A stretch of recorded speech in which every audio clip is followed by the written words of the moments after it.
what's up, guys? Welcome to the live broadcast. We got Karr Reptiles, Antoine from High Desert, and we have Claudio from KC Reptiles. What's up, guys? How are you? Hey, guys. Pretty good, man. How's it going? Hey, that's good, man. So let's talk some snakes, man. So, Antoine, how long have you been in this for? I've been keeping since 2005, and I've been breeding professionally. This will be my 10th season. Your 10th season. Right now. Yeah, 2012, I actually deciding to make a profit off of all these damn animals and just living rent-free in my house. Hell yeah. How long you been at it for, Casey? Or Claudio? Yeah, I started in 2009. I stopped and started again in 2013 when I saw the bamboo, and that's when everything started picking up again. Okay. I had around like 150 animals in 2009. Then I stopped, got rid of everything because I had to do the Marines and all that, so I didn't have time for it. Right. Stopped that and then started again. And oh shit, you a Marine too? Hell yeah, Simplify, bro. There you go. Simplify. Nice. Hell yeah. World, bro. Nice. So that's when I started. I started in 2013. Moved down to South Carolina in 2014 when Alan was born, and then just stayed small until now that I started everything all over again until where I'm at. But I don't have the same room that I had over there in New York. Right. It's limited. So finally got the bonus room upstairs, set it up to that, and now I just keep just what I want to work. I'm not into 300 or 400. I just have 140. That's counting my holdbacks, 168 max. But what I do is I grow them, sell them, and keep and put my holdbacks where the other ones were before. But okay, I don't have time for more than 200 animals. Right. You know? How many you have, Antoine?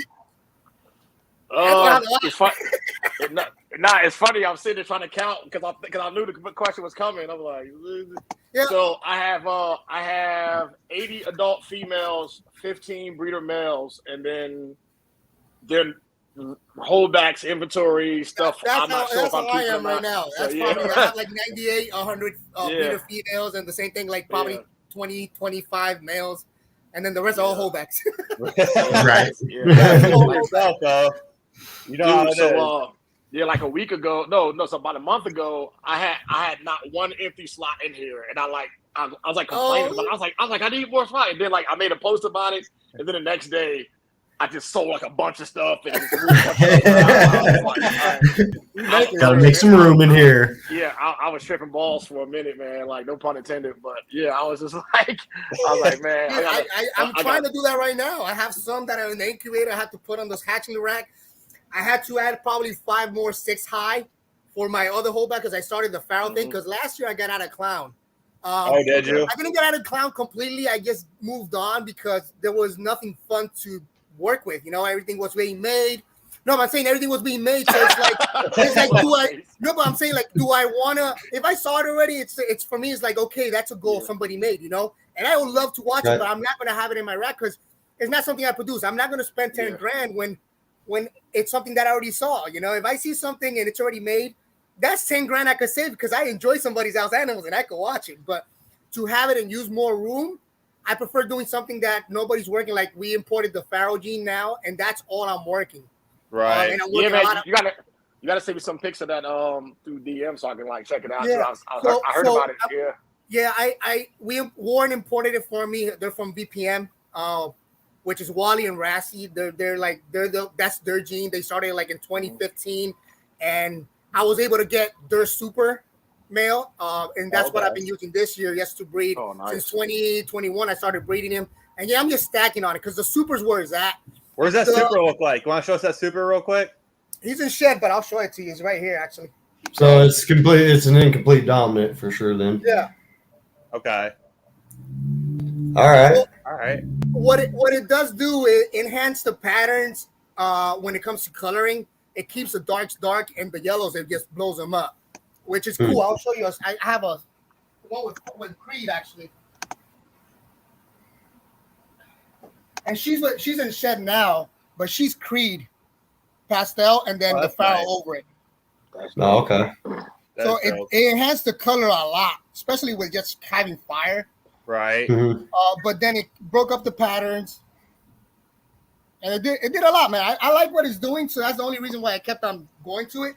So my main focus is the Pharaoh stuff, Pharaoh clown stuff. That's where my Pharaoh's gonna go, just to stack up to make the super Pharaoh clown version stuff. That's where I think it's at. The super Oh, there you go. Pharaoh. Everything with Pharaoh super is where it's at. Is there a clown version? Is there a clown version now, or? Yeah, I have one right here. Yeah. Oh yeah, let's see this. Yeah, I see the I clown. got two actually. One has Mojave and Yellow Belly Pharaoh clown, and then I have a regular Pharaoh clown. We just brought them in. They just got here like a month ago. Okay. So it does a gnarly head too. Like the head is pretty sick. It's like I call it like the Ant-Man head. So, Okay. Nice. That's nice. Yeah, that's it. so the head is sick. Yeah, it's cool But shit. this is just a single gene Pharaoh clown. So Gotcha. it does a lot. It breaks a lot of the pattern as well, but yet it keeps the richness on it. You know what I mean? So it keeps the yellows of the clown, but yet it puts it a little bit brighter. Usually your clowns are a little bit more brownish, like to our normal color. But this one, it hits you pretty good. I like what it's doing. That's the only reason why I got into it, because it's something that not a lot of people can get their hands on or not working. So that's what makes it fun, like I tell everybody. Right. I definitely would like to see the super version of that. That's for sure. Yeah, that's the goal. It still hasn't been done, but this is the Mojave version of it with Yellow Belly. Oh, okay. That's sick, yeah. Yeah, I like that. What do you think so far has been the most dramatic gene mixed with it that like does like the biggest impact on the snake? I'll show you right now. I like what it did with Cypress actually. It made it pretty cool.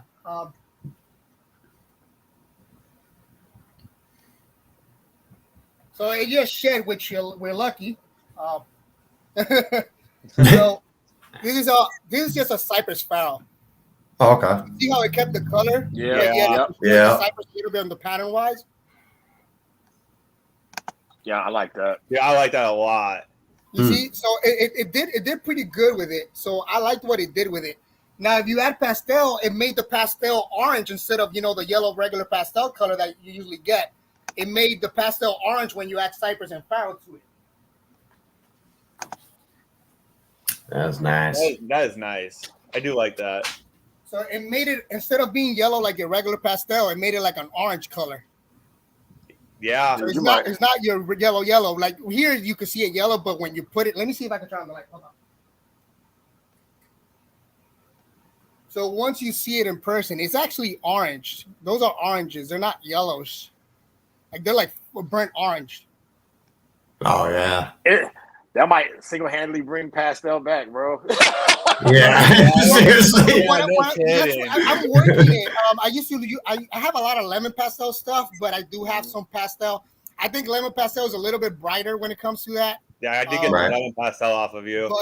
But your regular pastel is always, your brownish color. Well, this one is with regular pastel, but it turned it orange. Yeah, I did. So that's the cool stuff. That's the good stuff about it. But see how it broke Cypress, and Cypress is a pretty strong gene to break, and it did pretty decent on it. It did do pretty decent. It kept the chain in the back and the same chain that the dad has. It kept it up, so it works pretty good, man. Hopefully, I hit more stuff. It's acting. It's just starting from zero again.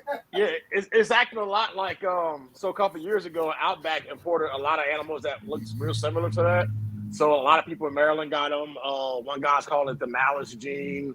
It has like those real like paint qualities too. So there's a lot of people out there, but a lot of them look alike, but they're doing different things to different morphs. And I haven't seen what this one like. I've seen what they did to pastel. It didn't do that at all. So. Yeah. So this one has leopard hair red xanthic pastel and then Pharaoh into it. See how it tried to make it like an orange color, but yet it made it like a grayish. Yeah, so, you can definitely see that. So, but it destroyed the patterns. I just loved what it did to it. It turned it like when it was a hatching, it looks xanthic. That's when it was a hatching, it looked silver like a bullet, dude. It was insane. It's growing up. It's getting the pastel color to it, but it's still holding its gray. It's still holding the orange, not the yellows right there. So I like it, man. I do like it. Yeah. Claudio, Mac wanted to know if you're still getting your animals from Corey Woods. He's like, I know you were working some of that stuff. Yeah, I am. I have a maple that I got from him. So I'm holding it a little bit. I'm holding it a little bit. I'm still not breeding. I want to see how it works first because I'm doing Monarch this year. I'm going hard on the Monarch, on the head Monarchs. I'm building a lot of head Monarchs and Monarch visuals. I'm planning on making. Hopefully, we hit it the double head. We have 2 double heads, Clown Monarch, and it's a leopard pastel that we got from Sebastian from Showcase, and then we got one from I think it was Sibyllin. You know him, Antoine. He had a double head that he had up online. So Jacob Silver Serpents, yeah. Yeah. So I went on him. I'm like, dude, I want that female. I need it. I need it. So I went ahead and got it. I already had Sebastian's leopard pastel. He gave me a pretty good deal on it. So, that's the goal this year. Make the visual. Hopefully, we do hit it. The odds are good. Make the visuals and hold that, and then work maple next year until that mill is up again. So then work maple into the collection for later on, and then work Monarch behind it. And I want to see how they interact. You have maple, you have Monarch, and then you have the ultra male. So you got the ultra male is like your banana light version of the when it comes to those genes. Yeah. And you have the maple, which is in between Monarch and ultra male. So it's a little bit more lighter than ultra male, but darker than it's a little bit more lighter than Monarch, but darker than ultra male. It's like right in the middle. Right between. Cool. I'm just waiting to get it imported to bring it in because they don't ship until next month, until September. I think that's the next shipment over here. And I'm not gonna do it until Daytona because I have the show in Daytona, so I don't want that in between that show. You vending or just going? No, I'm vending. Okay, I'll see you there then. Hell yeah, I'll be there. Yeah, I'm gonna have a bunch of farrow stuff. We just did some champagne farrows that we had. So the farrow, it's an awesome gene. It's okay, but when it comes to working like with spider complex stuff, it doesn't do as great as you will think. So the good thing is I don't have a lot of spider. I have like 1 or 2, and the reason I kept them was for this test rod because the guy that has like a Wally works with it, but he's in South Africa so limited to vend. It's not like here that the market is huge for ball pythons. In South Africa, it's not. So that's the only reason why he imports a lot this way is because it's limited. So over there he can't work as much. So I'm the first one that ever made, the banana ones, the banana fowl stuff. I'm the first one that made the cypress stuff, the Heteroxanthic leopard stuff, because he's limited to space, so he could do just so much. You know what I mean? And he works a lot of the Nayala gene. That's his main thing. So it's a good gene, man. I like it. I'm having fun with it, man. That's the thing. I'm having fun. That's all, man. You have fun, that means it's good. You have spot nose? If you don't have fun, it's just not for you, Yeah, that's it. Spot nose yet, Claudio? What happened? Do you have that in spot nose yet? Actually, yes. Let me show. They just came out. So give me 1 second. Oh, okay. Dang. I want to see what Ask it you shall receive. What it does in spot nose. Real right there.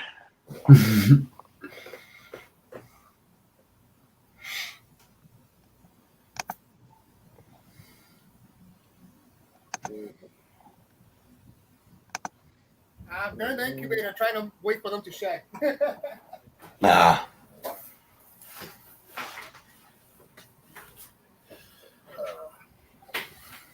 This is a spot nose version of it. Okay, They broke the pattern a lot. I can't even get it right here. The camera's backwards, so it's kind of hard to hold them. But the sides on it is crazy. I like. Oh no, the sides are gnarly, man. I just wish I had more light because I'm in the laptop. But look, there you have the sides. That is dope. It did a nice stripe on the back as well. Then the head is insane as well. The head came out with the farrow head, but yet with the spot nose, your typical spot nose. Later, stuck trapped on top of each other. Yeah. It looks like the head looks just like the clown one, but yes, instead of having the dark lines, it has the clear lines, but yet the marking of the other one. Yeah, that's crazy. Now they all look different though. It came from the shooter, but they all have different patterns. I'm just amazed. Actually, we hit a farrow, right? That's super dark as well. But the patterns are all different. So I'm keeping 3 different ones because all three have Pharaoh in it because it came from the Super, but each one has individual characters. Like one has more granite stuff to it, but yet more alien heads. Then the other one has more of a straight stripe and it's cleaner. And then you have another one that has everything and it's super dark. So it's crazy. So the Pharaoh usually is supposed to be like an orange color, but yet here it's super dark, man. That's this is just a single gene Pharaoh, but it's super dark. But I'll show you a regular Pharaoh.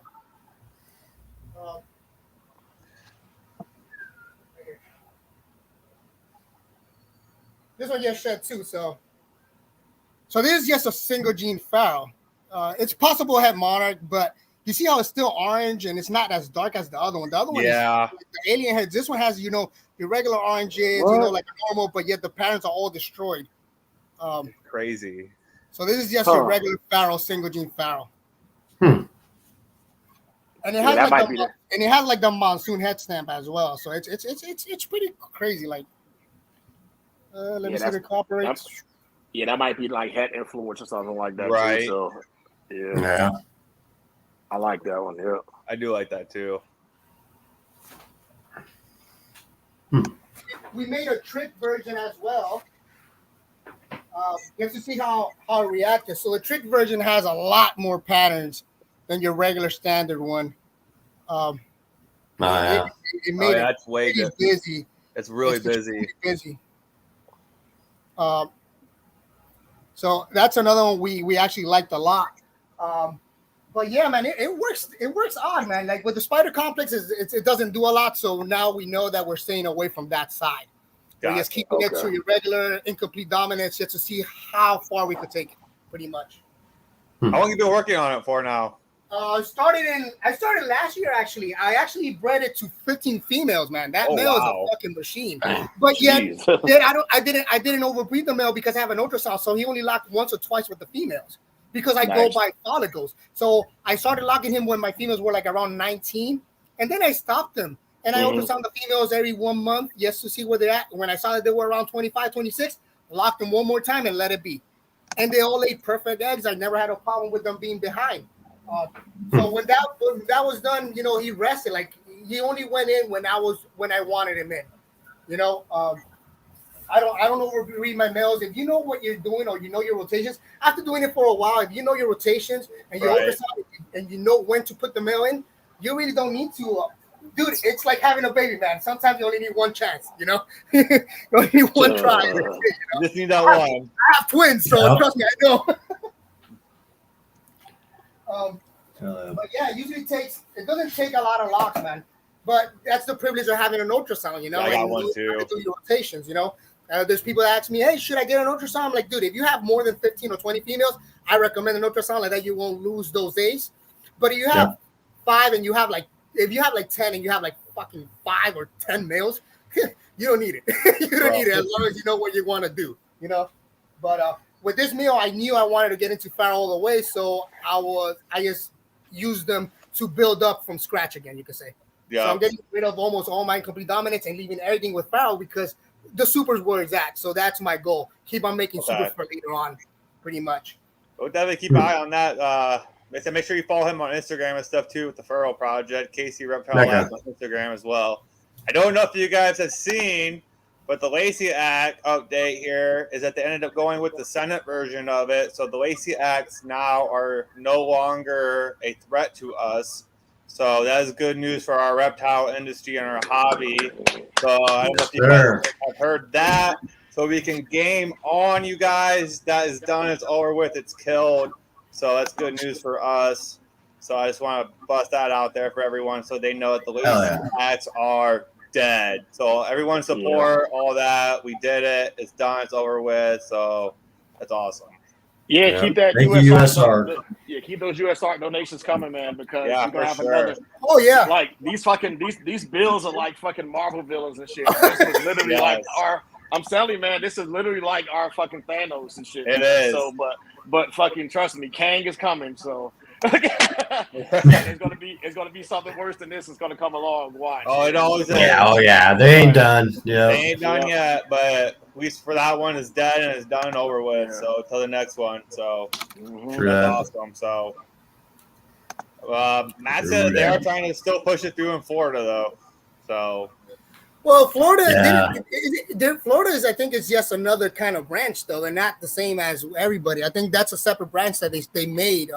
That's what I heard the other day when I was talking to Jeremy from Brass. yeah. So it's just a separate group, and I think Kevin is like, "Who's that?" He didn't even know that they existed. So now Kevin is helping, you know. Okay. But Kevin didn't even know who it was. Right. It's like USR Florida. He's like, "What the hell?" Antoine, what you got brewing up over there, man? Oh, Antoine has a lot. I know he has a lot. This is my biggest. This is my biggest season so far. Which I kind of like. Hey, hold on a second, guys. All right. All right, you're good. So in the meantime, I don't know if you guys have heard, but I have actually hatched my first clutch while he's gone real quick. So 419 Morphs did do our first clutch this season. Check out that video. I did do an 8-cutting video on that. I was super excited about that. So that was a big milestone for me.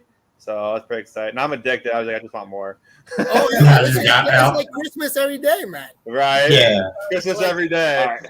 That's why I try to have like 4 clutches in a month just to have that feeling every day. Right. Oh yeah, I was cutting those eggs open and stuff. I was like, man, it's awesome. And you got I want more eggs. We're not late or whatever. Like, man, you lucky man. Like, I wish I had 2 more that were gonna lay for me, but Dude, I had to rearrange my incubator this season because I was like legit out of space, so I had to like move shelves down. I can't wait till I get to that problem. yeah, I can't either. Well, that's the reason why I contacted Greg from Cornell World, and I'm like, dude, I need an incubator. It can't be high because they're like 4 foot high. I'm like, dude, I can't be high, but it could be long. You know, it could be high. So he made me one specifically to what I needed, and I could fit 25 boxes in there, which is perfect because it's right where the rotations get out and get in. So it was a good investment. And dude, whoever says, man, Canada money, it's expensive. Dude, it was the cheapest incubator I ever bought. Like I paid for that incubator, I paid $980 to my door. Dude. Dang. Oh, dang. That's US, man. Yeah. Yeah, I paid more for the sea serpents one behind me. Yeah, I was looking at sea serpents, but but sea serpents I was gonna have to buy 2 of them to be able to manage it. Oh man. And then those 2 were like $780 each, so it was like $2,000 plus the shipping, you know. So it was like $2,200. I paid for my incubator and my 5 displays. I think it was like $1,600 shipped to my door, and that's with my display for the show and the incubator. So I was thrilled with it, man. Dude, I'm old school, man. Whenever I go into like corner stores or supermarkets, he picks them up. When I see they have a fridge that's not working, I'm like, hey, what's going on with this? And I was like, all right, I'll give you $100 for it, and then like there we go. Into one. Man, I buy some heat tape and go town. Yeah, I built a closet incubator. I have no problem with it, but I only could fit like 16 boxes, man. And this year I was going heavy, so I knew I wasn't going to be able to do it. And last year I had a little failure on it. It got overheated because it's in the bonus room, so it gets very hot here because the sun hits it right there. So I'm like, you know what? I'm gonna have to invest on one this year.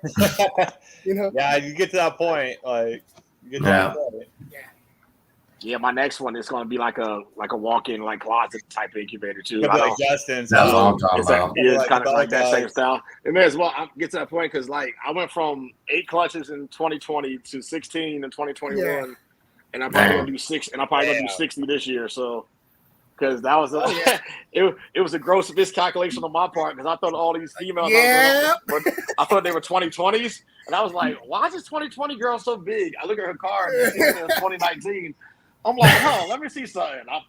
18 millimeters. Holy shit. So male up in there right now. So I end up having an extra 25 females go that I didn't plan on going this year. So yeah, I'm on clutch 25 now in the incubator.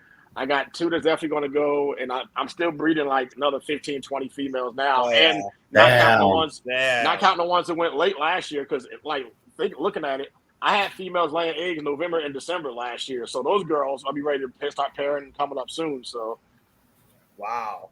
Yeah. You'll be amazed how females are, dude. The females that laid around December, January, right? For me, like the head monarch stuff that I was making and all that. I ultrasound them like I think like 2 weeks ago. They already have 14 and 15 millimeters, dude. Damn. And then just Oh, late wow. in January, some late in February. And I'm like, okay. And I was gonna post them up, and I'm like, you know what? I have the banana adder, black adder. You know what? I haven't worked it. You know, I had the male I was gonna work, and then I decided to go with the foul route. But this year, to those in complete dominant, which I have no project stores until I'm ready for the other ones. I'm gonna put him in there and see what that does with certain genes. You know, there's Black Adder. You know, it's been out for a while, but nobody has worked it as much. Yeah. Which is what was it? I think it's Rob from Designer Bythons or whatever. He's the one that brought it in.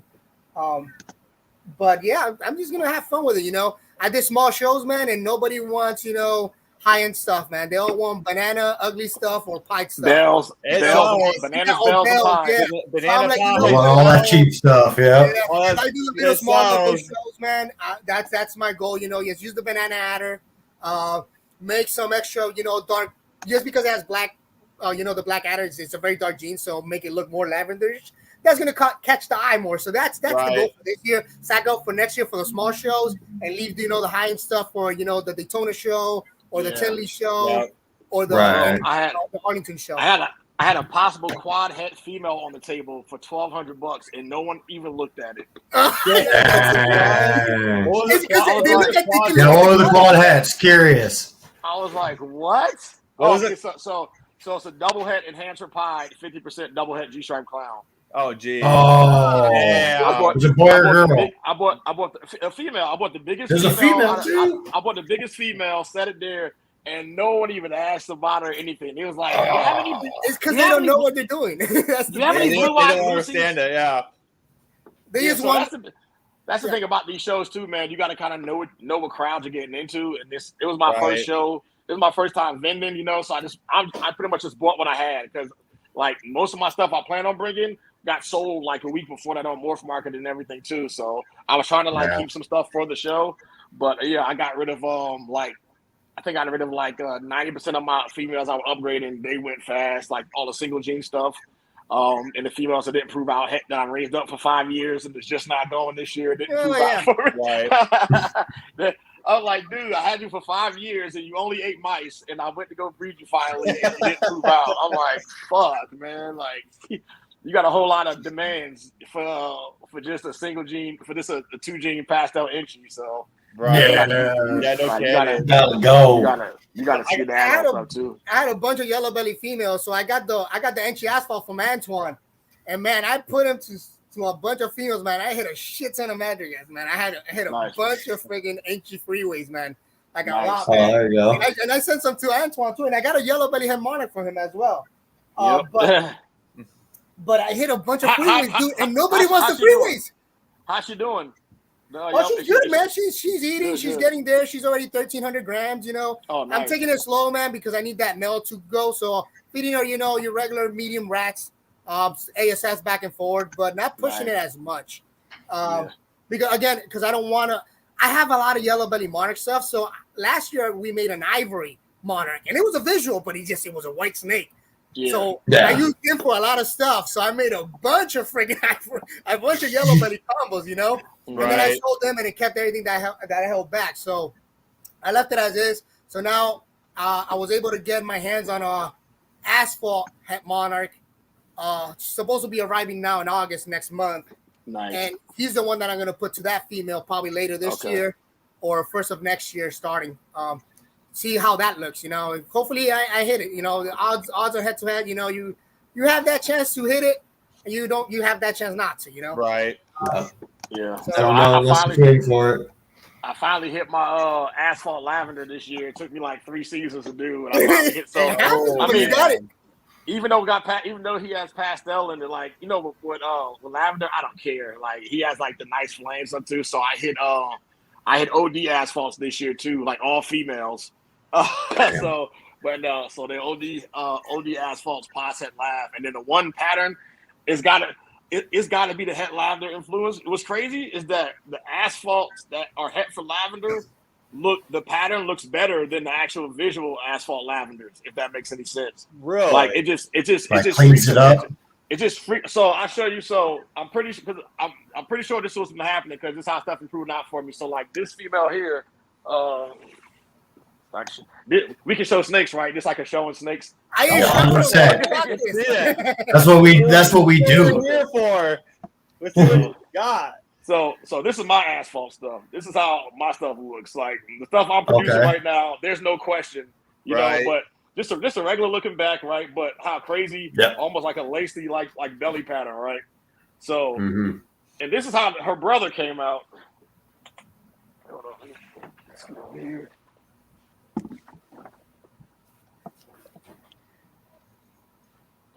It's such a simple gene, but this is what. So this is how he end up looking. Hold on, let me get him. Get your head out of here.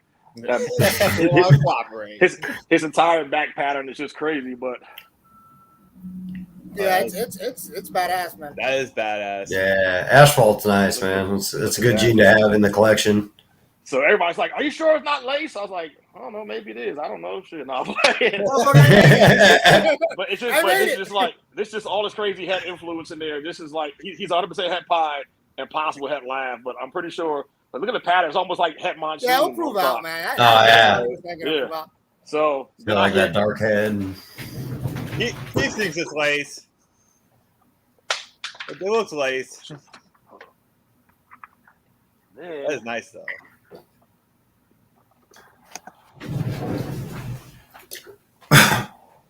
And then I got one of their half sisters, OD asphalt.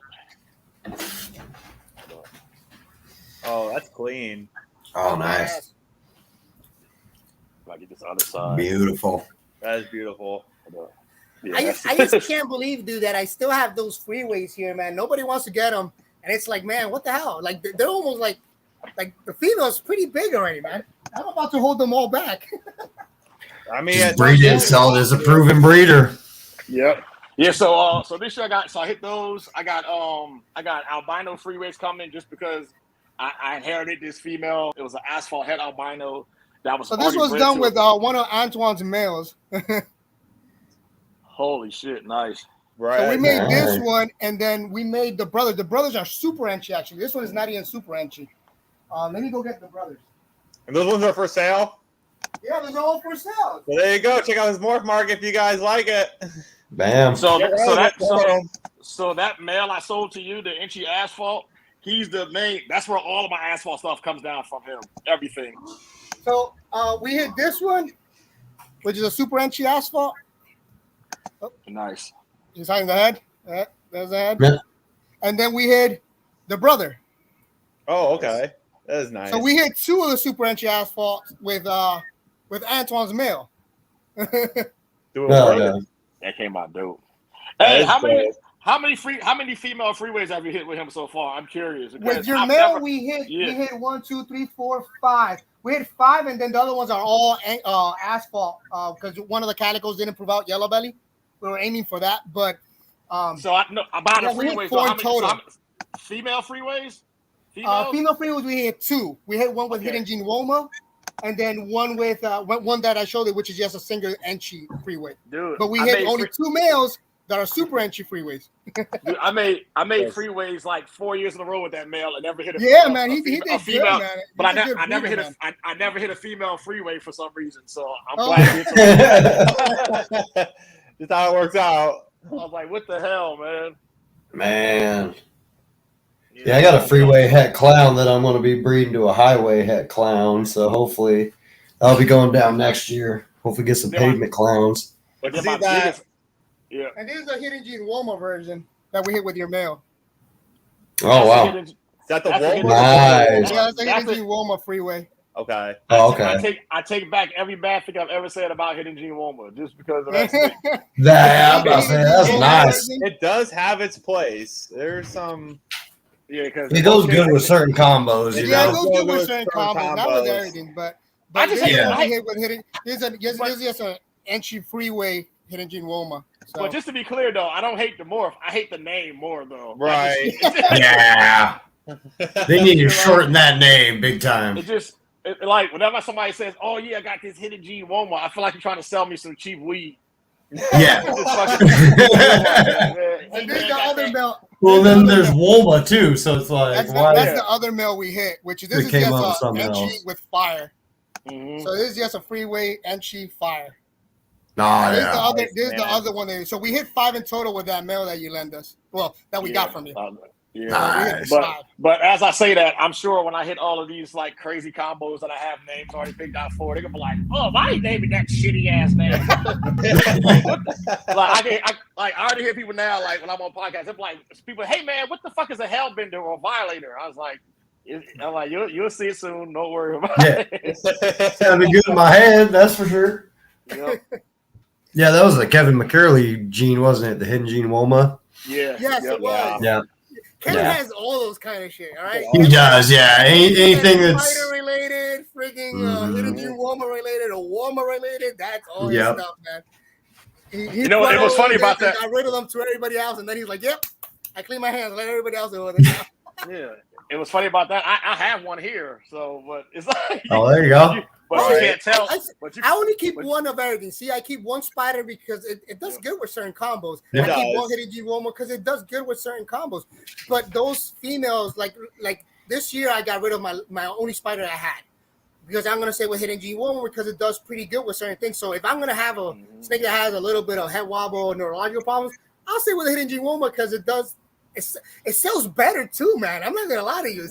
Like I have Infernos that I sold at shows, man, for $250, and they leave like right away. Like they're like, Right. I mean, and with clown too, it does a little bit better too, because spider clowns just have like that line down the back and a couple little like teardrop branches. Yeah. But Yeah. hidden G Woma clown looks really good. You know, like They do. That's what I'm saying. That's the only reason why I say with hidden G Woma. It's the only spider compass I will stay from now on is just hidden G Woma, and I'm not gonna have a shitload of them. I'm just gonna keep one or two just to, work itself out from here to there, just to pull out certain things. But I'm not pushing it, Right. So do you guys have like do you guys have a pet aspect of it, and then you guys have a breeder aspect of it, where you guys breed for pets and stuff like that? Are you guys big or? I have 2 snakes that are pretty much my pets. I have a bamboo. The first bamboo I ever had. He's still here with us. He has 15 years now with us. He's downstairs under the TV, in his aquarium stuff. He's the pet. And then Alan from a clutch, probably 3 years ago, he started liking snakes, and he went ahead and said, "Oh, I want that normal." I'm like, "All right, here, that's yours." Ended up it was a female, so he paired it this last year. She gave slugs, first time breeder. She was around like she laid without us even locking her. She Really? was ready to go, So it was all dolls, but he was happy. So I grabbed 2 eggs from another clutch and said, "Look, there's the kids, her hatchlings, just for him to feel good, but I don't want to burn him out, thinking, oh man, my snake sucked." No, it did good, Right. For sure. Yeah, I have a normal I produced like 10 years ago. She's still here. So she might get action like maybe every 3 years or so if I have like a complex male and I want to isolate the genes with. Yeah, that's what they're good for. So that's what I use her with. So if it's something like, if I'm waiting for like a possible asphalt because it's mixed in with something else like that, I just stick her to him and see what she pops out and kind of do it like that. So there you go. Like I got that Inchy possible lace clown. Like I'm probably going. He's gonna go to her this year just to make sure I got lace, because Inchy just gets rid of a lot of pattern for everything too. It does. All right, I'm an Inchy freak, all right? I love fucking Inchy. Everything I have is Inchy. I like Inchy too, but yeah. I love it, man. I have like 2 super enough Inchy. I love them. I love Inchy. Inchy's my shit. I don't know. It's like one of the genes that I like, and it works with everything, Yeah. But so I just hit what could be a super Inchy gravel clown, but I've seen a lot of people in super Inchy yellow belly clowns, and you really can't tell. So it's kind of one thing you got to like prove out. You know what I mean? Because it destroys the pattern so much. So if you got some baby super Inchy clown pics, shoot me some belly shots if you got some there. So because she has like a little bit of speckling on the sides, but sometimes Inchy will do it and sometimes it won't. So it just all depends on what like the polymorphism in the Inchy gene. So, but it's a female, so I'm not selling her. She's gonna stay and grow up, and I'm gonna put her to a super asphalt clown and see what happens. And that's cool. There you go. So, there you go. Yeah, I kind of inherited that female. It was an Inchy head clown, but she was bred to a pastel Inchy gravel head before she got here, and that's how I ended up with gravel stuff. But that asphalt clown I got, he's going to a regular red stripe. He's going to a gravel head clown this year. Asphalt female, 2 pieds, and the Inchy asphalt het pied girl. So a lot of times it'll be a 50% het, But what I like about the super asphalt, though, a lot of times they have that het pine influence. They always have like ringers or crazy ass markers too. So I better hold back a bunch of. I mean, and who don't want a super asphalt het clown in they free? That's the thing. Who doesn't? Oh hell no! Yeah, you definitely need that. You definitely need that. Everyone, we need that. Yeah, so You know everything's gonna be asphalt. Yeah, exactly. So that one, and then those pavement clowns, I'm excited for. Like I liked how the pavement clown looked with pastel and super pastel. Sterling Nelson hit a couple of those like last year and the year before, and I like it just by itself too. You know what I mean? And even though I usually I'm team asphalt over team gravel, but asphalt and gravel together is not a bad combo at all. And nope. That's pretty good, man. It's like a grayish dark. It's pretty cool, man. I like it. Yeah. So I'm trying to go for that next year. Yeah, I don't like the NC with the acid.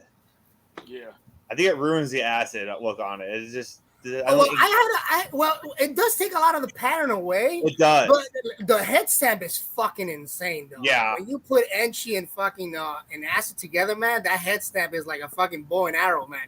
It's fucking crazy. I had one, man, and I sold that male because I stayed with 2 females, and I sold that male because this year I'm putting it to the Enchi Monarch just to make the head Monarch versions of that. But I'm still gonna get the head stamp that I wanted, But they already have. Which that's where I'm aiming at this year. So for sure. No, What did you just pick up, Karr? I know you got something from Kabelka. What'd you get? Let's see here. All right. Solar. Definitely the most expensive snake in my rack right now. She's pretty though. It's not about how expensive; it's how you work it, man. Everybody thinks that having the most expensive animal is the best. No, this is something I'm just excited with. I love Wookiee, okay. So I got a black pastel Wookiee clown. See if we can get her to come out. Yeah, black pastel Wookiee clown, female. That came out crazy. That is nuts. That color, man. Yeah, she's got some. I love the color on her. I think she's starting to go into shed right now. She's starting to go into shed right now. So she is better now. Yeah, I know, right? Kind of got like that grayish blue kind of look going on. But yeah, no, she's definitely probably one of my favorites now in the rack. But I still love my chocolate Wookiee boy. He's cool. I see the chocolate Wookiee boy too. I know he's getting big. Yeah, I know. Had to twist Justin's arm to get that off him. I think it's the only one for sale in that whole project. He kept all the siblings, but I at least got the hat version. What's up, Will? Come here, dude. Being grumpy. Yeah, he's definitely growing. Nice. Oh yeah. Yeah, chocolate Wookiee, 100% het clown. Looks nice, man. That's insane. So he'll definitely be going to some females here on the coming up season. I'll be doing Wookiee next year. I'm doing Ultramale Batman this season, and then as long as she recovers on time, I got a Wookiee double het. I'm working on picking up now, so I can do Wookiee Leopard Ultramale Clown. So. Nice. That'd be nice. See what that dark stuff does with it, and I mean it's a long shot odds, but I mean, hey, I'll be happy with a Wookiee Leopard Clown or a Wookiee Leopard Ultramale, or you know what I mean, any of the two. So yeah, that's it. We got Cookie in the incubator right now, Antoine. Oh shit! Let me see. Shit. I got Hurricane Lesser Clowns. Hurricane Pin Blade Clowns, DG Het Clowns Het DGs, so and they all like nice. G-Stripe too. Oh, that'd be nice. So I was late on the Desert Ghost Clown project, but by the time I start putting everything together, I'll have Enhancer G-Stripe Clown and like hypos too. So that'd be nice. I'll probably have the 4-banger because everything would be like possible Het G-Stripe and possible Het hypo too. So. Yeah, so I figure if I can't do that, I can't buy one. So you know what? I'll give myself 86 chances to hit them. There you go. Yeah, right. Yeah, so I'm serious, man. Like I'm going all out with it. There's a lot of projects I have where it's just like a 1.1 because they're like side projects. That's not my main thing, but The Enhancer G-Stripe Clown project is probably my biggest project, and I got the most stock in and the most animals in. And then when some of these females recover for the end of the year, I start working on the Hellbender project this year with Lesser and Hurricane. So Hurricane Stranger GHI Spot Nose Clown, and then Hurricane Stranger GHI Lesser Clowns, and then parallel to that, I'm putting the Asphalt Clown to a bunch of my other asphalt stuff and my red stripe stuff, so I can put those two projects together. So eventually I have Stranger Stranger GHI Spot Nose Hurricane Asphalt Red Stripe Clown. Wow. Wow, that's a mouthful. That's a lot. But if I fuck up, but when I do fuck up and I accidentally put asphalt on both sides, I won't accidentally make ivories like if I had yellow belly. So that's why I put asphalt in there. That's true. So I would gladly have a Hurricane GHI Red Stripe Spot Nose Stranger Super Asphalt Clown than the ivory. I'm trying to push away from the yellow belly because now I'm bringing that that asphalt head monarch in. So I'm trying to push away. So I'll make one or two, and keep whatever I think is going to be asphalt or whatever's freeway, just to put those together, hit that ivory, but at the same time try to hit that super. You get me? Yep. Getting rid of the rest. Well, the cool thing now with the Yellow Belly Complex too, with a lot of people now should be buying more freeways than ever, because people are like, if I buy a freeway and breed it, then half the clutch on average will be asphalt and half the yellow belly. But now you can send the damn sheds in and you can know which one's asphalt, which one's a yellow belly. Yeah, that's where to go. Like a lot of people still love yellow belly. They pick, like, out of their whole complex, a lot of people will pick yellow belly over all of that because they love what it does and stuff. They love how it enhances the color of other jeans and stuff too. So there's still a big market for it, but I don't think a lot of people are educated. It's hard, man. Trust me, like I have those 6 freeways, man. I take them to show. I've been having them morph market for probably 6 months already, man. It's hard to move now because I'm down on the market price, man. I'm doing like $1,300 and $1,400 for the super entry ones. So I'm way low the market. But the reason I'm doing it is because I need the space. It's not the money situation. I have 2 businesses, so it's not my main income. You get me? But I need the space, so I'm like, okay, maybe somebody wants them, and I'm gonna low down the price. Maybe it can move out, and I use the space because I need that slot. You get me? I'm limited in space because I don't power breed, but I have projects that I prefer having the space for that project than what I have in the rack. Whatever's not gonna go towards what I want. So, but if they don't go like from here to Arlington, I might just have to pack them up and make super asphalts and see once they breed, they leave. It's not that I'm dying for it, but I wish they moved because it'll save me to have that extra room to keep on going forward to where I want to be. Yeah, I'm revamping this whole snake room now. I started picking up some Freedom Breeder racks. I paid for one 2-3 days ago, 1065. So I'm gonna have like both of those stacked up, and I'm gonna add a couple more layers to them, and just so that, because a lot of these double, triple, and quad recessive projects, you need a whole bunch of females to hold back to, man. So like a lot of my triples and quads and possible quint projects, I got like 2 to 6 ratios. Like the whole left side of my room is a bunch of normal looking snakes. You know what I'm saying? Bunch of expensive normals. But the thing is, though, if when you're doing quad head to quad head projects, you get like just your residual stuff from that hitting any double recessive now is like 1 and 2 now. You know what I mean? So it's a coin flip. And so whether you're getting, I can do heads or tails, whether I'm gonna get a clown pie, a G stripe clown, the Desert Ghost clown, the DGG stripe, or G stripe pie. You know what I mean? So I'm not mad at that at all. You know what I'm saying? No, you can't be. Yeah, I'm just trying to keep to the triple heads. I don't want to go over that because, man, it's work, man. It's gonna get there eventually. And then you're just praying on the odds on that one. Even with possible hets, man. Like I said, even if you can get some good possible hets from reputable breeders, I got a whole clutch of possible het sunsets that's all breeding right now, and the first one is just hit her pre-lay shed. So if she proves out, I got visual sunsets that's 50% head puzzle until the double head sunset puzzle girl goes later this year. Which, by the way, she got 13 millimeter follicles now. So, there you go. They're like growing a millimeter like every 2 weeks, man. So we'll hopefully this year we just saw. Did you guys see the lavender sunset today? No, I didn't see that. Yeah. No, there's a I lavender missed that. sunset. Lavender It's a fucking sunset. it's closest. It's the closest to a red snake we got so far. Brad Boa hit it. So if we go to Dang. Brad Boa all night, Dang. and then I follow him on Instagram. I'll go check it I'm gonna out. check that out too. and then Herb from HB, he hit the albino sunset a week before that, and that looked good too. But that lavender one, it looks red, dude. It's really dope. So it gives me hope. It gives me hope because the first thing I'm doing, whether the sunset puzzle looks dope or looks like a fucking brown turd, the first thing that's going to is You're like the first me, man. I had sunset. I got out of because of that, man. I'm like, but- man, the jeans I have is gonna turn fucking ugly, man. I'm like, you know what? Now.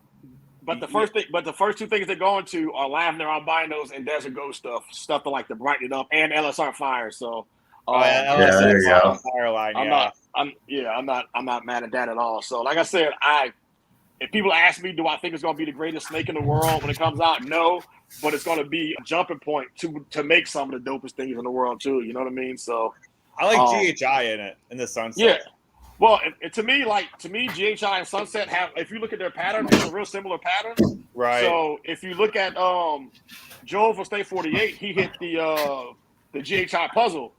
So I'm hoping that pattern-wise, the Sunset puzzle looks just like that, but with the reddish tint to it, but the lighter puzzle breeder keeps it from rounding out just a little bit longer. You know, so that's the goal. But we never know, and I hope it has the puzzle eye stripes too. So kind of curious to see the Desert Ghost sunset, just to see if it kind of gets better as it ages instead of getting darker, instead of browning out. Yeah, and then what else? And then what else came out today? Did you see the LSR Fire Clown? I didn't see that. No. I saw it, from Honey. Yes, it looks so badass. It looks so DG, good, like, man. Yeah, it looks DG, and it looks like it has an inchy head, but it's just LSR Fire. That's it. Well, that's not why I know that LSS Fire when he went over that and stuff. It kind of brings you that DG look, but it's not like it's badass as shit. Like it's a nice line of fire. Dude, I did a video at Earl's where I put a pastel Desert Ghost next to an LSR Firefly, like side by side, and the difference between the two is like a Ford Explorer and a Mercury Mountaineer. It was like subtle differences depending on what you like too, you know. So yeah, Trojan the Lace might do something. Yeah, I'm doing so much stuff with and I'm on the lace train after talking shit about it for like the past 3 years. So right, I mean, dude, jeans are different when you see it in person, man. Sometimes the camera 100% does nothing to it. So when we were at Justin's last year, and he showed that white lace clown, the white lace clown, and I told him to stop fucking lying to everybody, and that it was a DG clown. He's like, I'm telling you, Antoine, it's just the white lace clown. There's no DG in it. I was like, you're lying. You're trying to sell this bullshit ass G. That's what got me into Wookiee. After we went there, I was like, I got to get some Wookiee in my collection right now. I picked up a pastel lace hypo female. So this is the one I'm going to be using. Hopefully she grows up fast enough for us. There you go. But we got this one. The reason is because we're doing a bunch of Pharaoh hypos this year. So hopefully she grows up into there and see what we could do with Pharaoh hypos and this one. So that's the goal, man. I went hypo all the way. So anything that I have incomplete dominant now that I moved, I replaced it with hypo versions of it. Right. Just to have that super version keep on moving forward. Yep. Yeah. Fusion hypo. I love hypo. Hypo's badass, man. If you know what you're doing hypo. with it, you know? It's so underrated too, dude. It's just it is. What do you think is underrated, Antoine? Which one of your more underrated genes do you think? Underrated gene. I'm trying to think. A lot of stuff that's been like slept on and like all coming back now, man. You know, because I was one of the first people that was on the red stripe train back in like 2016, 2017, and I thought people were just like not doing anything with it. I was like, hey man, everybody start getting red stripes again, and then Justin makes all that red stripe clown stuff. Everybody was like, oh my God, I got mine. Oh my God. Yeah, that's up there. But I also didn't have the platform I have now, so whatever I was saying really wasn't a whole bunch of weight, and I understand that too. But I really think though, LSR Fire, when Earl started promoting more of that, next to Lace, I think those are neck and neck for like really really good brightening jeans. And outside of the recessive stuff, it has animals looking brighter and brighter as they get older. So if you can't get a hold of LSR fire, get laced. If you can't get laced, get LSR fire like that. Or I'm doing both. So when this female gets of size, the first thing she's going to is the inchy lace clown. So so that's what she's going to right off the bat. And then that project, then I'll put that into the enhancer G-stripe clown too. So yeah, so definitely get into that. Here you go, Rob. You like your hypo with DG? I got one for you. Oh, where's he at?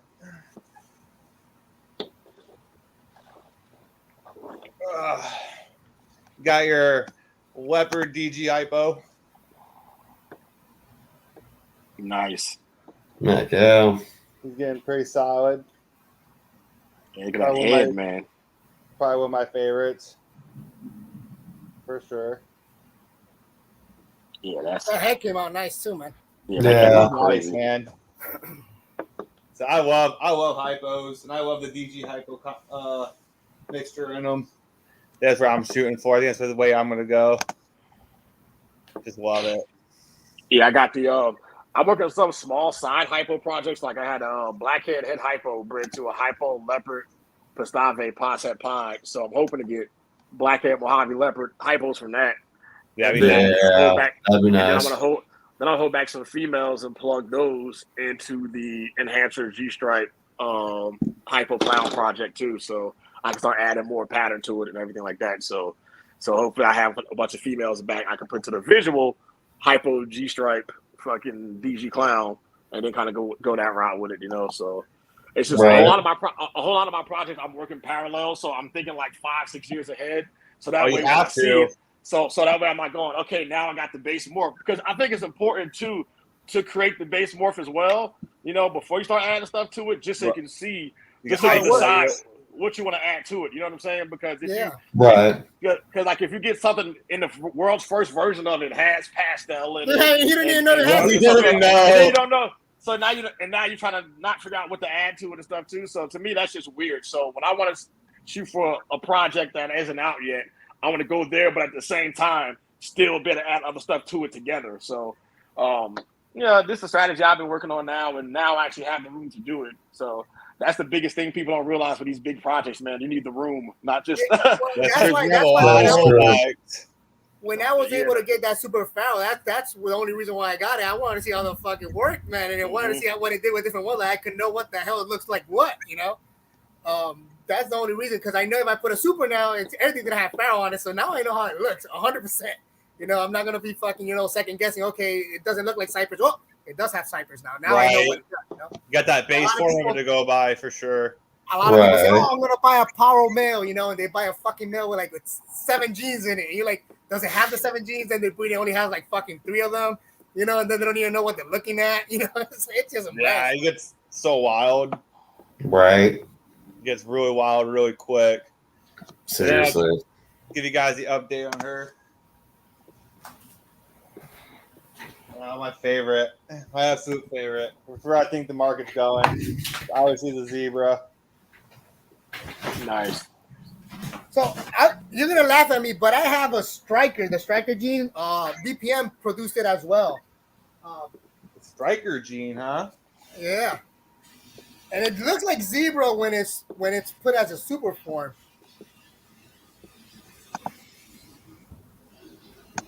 See, this is Fire Striker. So he's a male that we're going to be using next year, probably.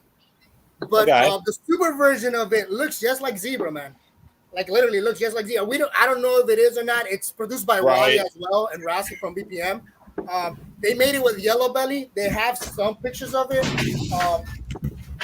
I think he has some in his Instagram as well. If you look for it, he has a striker. And there's a lot of people questioning, hey, is it zebra? Is it not? There's a lot of people that have debates on it. That's what I was. Well, when it first came out, I was like, man, that's a McKenzie. I was like, it looks like. You know what? There's a lot of people that think it's a super McKenzie, actually. Yeah, that's what I thought it was. I was like, that's a super McKenzie because I used to. It looks like it. Right. So then I was like, I was like, well, maybe it's a different gene and they look real similar, but we still don't know what zebra's doing to a lot of other genes. So you don't yet. I know it's been in spot nose, obviously pastel, hypo. I think it's been in Enchi. I know Bavu's trying to go for the ultimate zebra with the DG Exantic zebra. He's trying to hit at some point. So he said there's still a lot to be done with it. We haven't seen too much of it really. I know I've seen it in GHI. I believe it looks pretty cool. So, but I mean, it can go. Who knows? We'll see what happens with it. It's gonna be interesting. I'm almost. Yeah, it looks like Justin's trying to put lace into it. Yeah, he had those lace pair. Yeah, we got. What you got there? That's a Super Striker yellow belly. Oh, okay. Okay, yeah. That looks dope. That is dope. The flaming is nice on that. Super Yeah. Striker yellow belly. That's all it is. So that's for now. That's gonna be the goal for now. Yes, this is all for next year. There's nothing for now. It's like I told you, it's not my project. My main project is just my Pharaoh. I'm gonna go all the way in. You know, like they say, balls deep. So that's pretty much what I'm doing. But I was able to get one, so I imported it. So I had to pay the import fee. So I'm like, might as well add one more, and hopefully work it on later on, Right. What's your guys' future? Say like 5-6 years. Like, what are you hoping for, Antoine? 6 years. I want to at least have a either have it or be really really close that year to hitting at least a 5G recessive at that point. You're gonna go. Oh, Okay. Yeah, the goal. Just get them all up in there. No, the goal is 6. That's my 6. But I want it to be a 6 because like if I get a 6 gene recessive male, whatever, I'm not doing all these dude. If I own a 6 gene recessive male, and especially it's something that you can look at it and tell and see what it's making, dude, I'm reducing my collection down to maybe 15, 20 breeder females, and I'm just putting him to them, and that's it.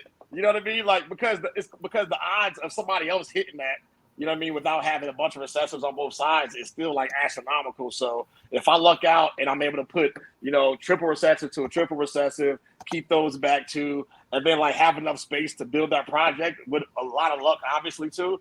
I don't need that much. You know what I mean? Like, dude, a 6 gene recessive male to a female clown. That doesn't more than enough, dude. To a female clown, that clutch right there by itself, that's going to be a freaking $50,000 clutch just for one clutch. You know what I'm saying?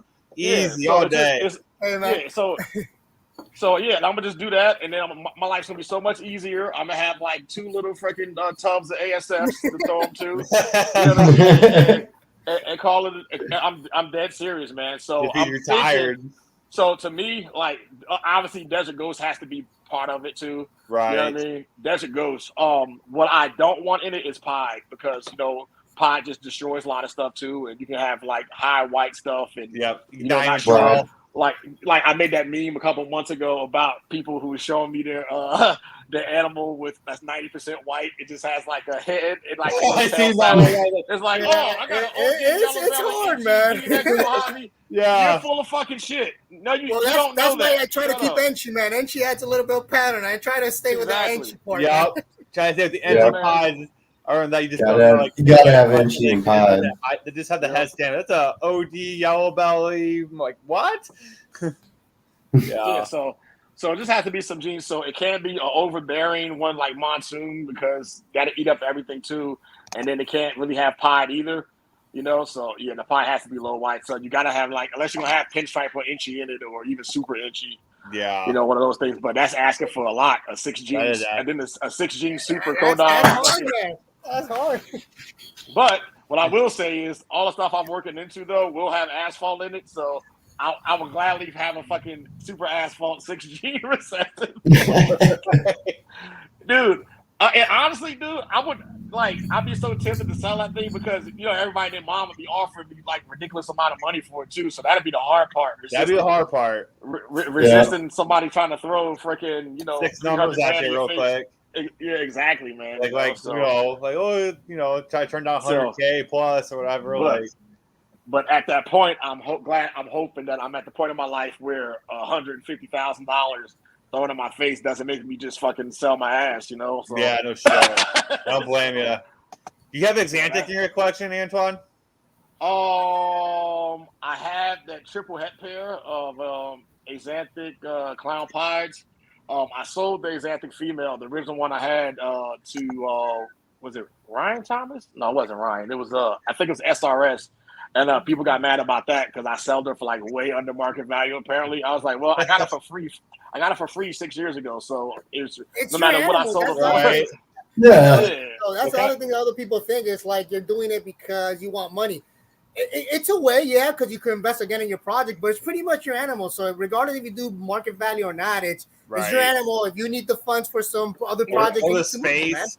A lot of people, it's like the other day I had like I have so much hemp monarch stuff, you know, and I did a little spin to win, right? It didn't fill up. I think it filled up like with 17 people, and I wasn't gonna rip off the people, so I went ahead and fucking spin it with 16 people because I need the room and I'm not looking for the cash.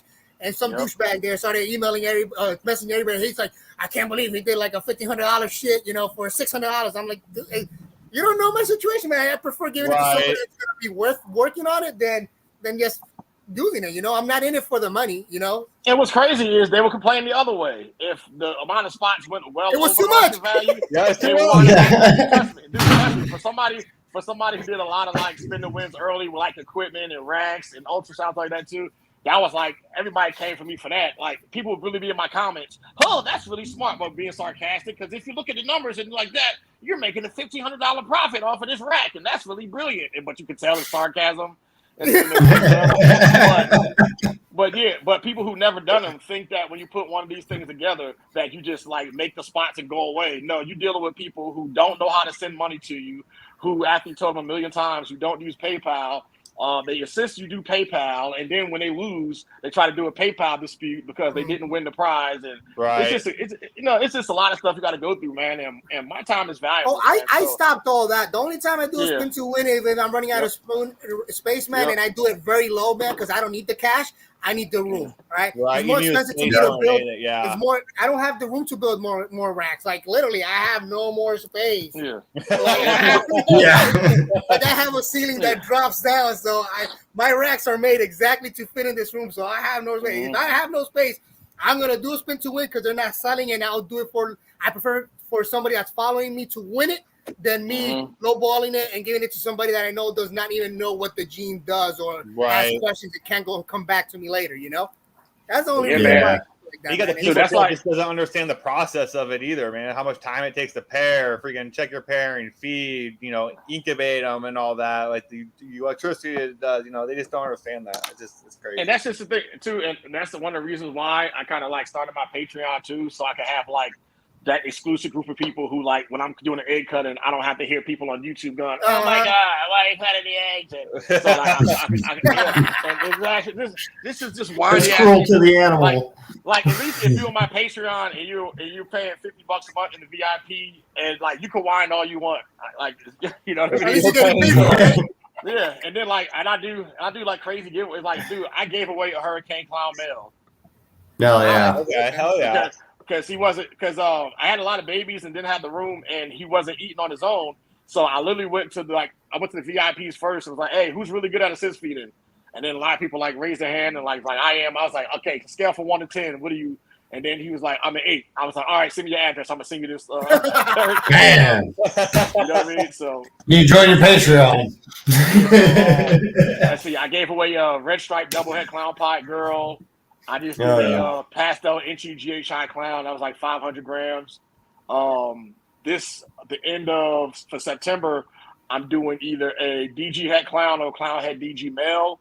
And then for the end of the year, I'm doing a female DG head clown for the end of the year like giveaway. So, so just do that, man, and that'll help somebody get in, $5,000 a head on like a real big project, and there'll be Posse G stripe too. So, I mean, I'd rather have my Patreon members jump in and get in on a project too. And then sometimes I have stuff that like I gave away an asphalt. It was an asphalt het lavender female. I was like, hey man, I got an extra one of these, and first person to comment, I want it. Boom, done, gone. You know what I mean? So, but it's people I know and people I deal with every day. People that that's the way to do it. Like if you spending money every month with me, hook it, like, you know what I mean, and helping me out and keeping me busy. Like, I work for you. I can send you stuff, man. It's not really gonna hurt me. You know what I'm saying? Like I'm not doing Patreon to get rich, but I'm doing it. But because one hand watches the other, man. Right, exactly. But I have like so literally my emails or my texts, my DMs, I would have like 400 or 500 messages a day asking me to fucking like, can I ID this clutch for them, or people I've never talked to or never sold an animal to, you know? So, but my Patreon people, I got 40 people in there now, and they get first priority all of that. Everybody has my phone number. Yep. Everybody has access to me, and it just makes it easier. So that way I don't feel as guilty later on with all those other people that I didn't message. And with those people that I do get to, not in my Patreon, I never try to sell my Patreon to you either. You know what I'm saying? I would like, to me, it's kind of nasty if somebody asks you a question. I go, hey man, you should really join my Patreon, then I'll help you out. I'm like, so now you sound like a fucking douche. But I still help those people. But I just can't get to all of them though. You know what I mean? So for sure. Like, the other thing that I'm working that I'm probably gonna start working in the next year is the Sahara. I don't know if you guys heard it, like DG Enhancer, and then you have the Sahara, which I've heard that. Oh yeah, I've heard of that. So yeah, they're all compatible, right? Yeah, all three are compatible. All right. All three are compatible. Yes, each one does their different thing. You know how DG makes it, a little bit brighter, and then Enhancer does its own thing with the blacks, and then Sahara does the yellows and more to the stripes on the side. Got Balls, Owen from Got Balls. He's the one that has a lot of Sahara stuff. He has DG stuff, but he's the one that actually bred it to a DG and figured out that they're compatible. So I'm gonna start working the Sahara end of this year for next year. I was lucky enough to get some hats and some visuals from him. We traded. See, we're friends, so we traded stuff that he needs with my stuff. So, like I tell everybody, man, if you have things to trade and you know the person, man, hey, man, you know, like I trade with a lot of people that I know for years, but I stay away from people that come out of left field. Oh, you want to trade? I'm like, dude, I don't fucking know you. I'm sorry. I got burned. I already got burned. You know, I got burned a couple of times with it. You know. And then the guys, you know, we trade right. He sends me shit that weren't what it was, and then the guy out of nowhere, like a month later, he's out of business. He sold all the shit that was real, that was mine. You know, you're like, what the fuck? So now I just keep it. Yeah, dude. I get messages. So I'll do podcasts and I'll talk about like breeder loans and stuff like that too. Like I do a lot of breeder loans. You know what I mean? Yeah. But I do a lot, but I do it the right way. You know, so anything that comes here. It's the moment I pick it up from FedEx, it gets Nino tested, like off the freaking rip. You know what I'm saying? Right. So like it doesn't even see my car until it's been swabbed. You know what I mean? So that way you can't say, oh, it got it if you came here and that no. So that and then a lot of loans we do it like that. And a lot of times we have like real powerhouse males. A couple of friends will go in on, and we'll decide on who's keeping the male there. And do it the same way. So as long as you have exact intentions of what you want to do, you trust the person that you're dealing with, you have and if it's a split clutch program, you have all the possibilities if this happens, what you want to do with it too, you know? Because if you're trying to make the crown jewel of the clutch and you only hit one, who gets it? That's what I was wondering too. Yeah, like who's gonna get that? Like, you know what I'm saying? So if I got a Desert Ghost Clown and then you send me a female double het DG Clown and we hit one Desert Ghost Clown female, who gets it? I would think the one with the male. Yeah, exactly. One who's bringing more power to the table. Right. And it should really be the correct answer is you should already have that established and talked about before you send anything somewhere else. 100%. You know what I mean? So and that's where all of these breeder loan nightmares come from, situations like that. But you do also have to keep in fact that just like with hitting odds on animals. So when we do breeders, right, your brain, everyone, I don't care who it is, everybody's brain automatically goes to the very, very top of the best breeder it can be, right? Nobody goes, man, I can't wait to put this 4-gene clown together with this het girl. It hit normals. It's the same odds. I don't buy here in the States. It's hard for me to buy here, man. I usually buy from people I know for years overseas. Right. Like half of my things, like my Monarch stuff, they all come from Sweden, and then one of them came from you and Sibling, you know? But everything comes from Sweden, from a guy, his name is Peter, he's Paradise Reptile. He has a lot of Monarch stuff, and I get everything for him. Yes, I pay a fucking big-ass fucking shipping fee, you know, from DDI to get them here, you know? And I only get like three shippings a year from them. But when I do go, I go 12 grand or 15 grand in deep because I know I'm going to have to because I know what I'm getting. And I'll pay the price for it because I know it's going to be what I want. While if I buy here, it's like, man, this fucking guy, you know, it's jackleg, is it not? You know, Like for my one, I'll get because I know he has a lot of freeway stuff. And I asked you last time. Remember? Are you sure it's asphalt? You're like, yes, I bred him. I'm like, okay, I'm getting it. But I asked because I got burned here. I got burned. Oh, I bet. From people have been doing it for 4 to 5 years. But they last year, the last year that they bred, they fucking bullshit because they're getting out of it and they don't fucking care about anybody. Right. And I'm not into that. And that's why I never get stuff from people that's getting out because you don't know. That's true. Because you don't know when they stop. You don't know when they stop caring about the animals. You don't know the 100% real reason why. There's some people that got out because they was like, hey, you know what? Me and my spouse, we just want to see the world. We've been married for a long time now. We had kids early, but we really have enough money now. But we want to travel and enjoy ourselves and stuff too. And that's a legit answer. Some people just be like, some people, and when you go, I'm just not feeling it anymore. So when did this happen? Because if you're not feeling this no more, it's a lot of work to take care of these animals. Oh yeah. You know what I mean? It's a lot of work. 100%. So when you're not feeling it, quote unquote, and like how many times do you have like babies sitting on paper living in filth and stuff not scraped and stuff like that? How many animals in collections got snot bubbles right now and wheezing and whistling down their fucking nose? That's something that.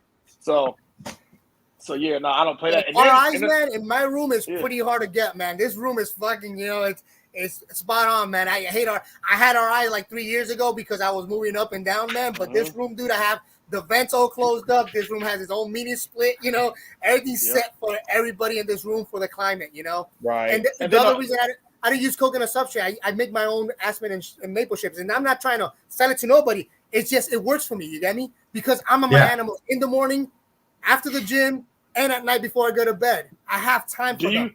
Do you sell it though? Do you sell it? Yeah, I sell it.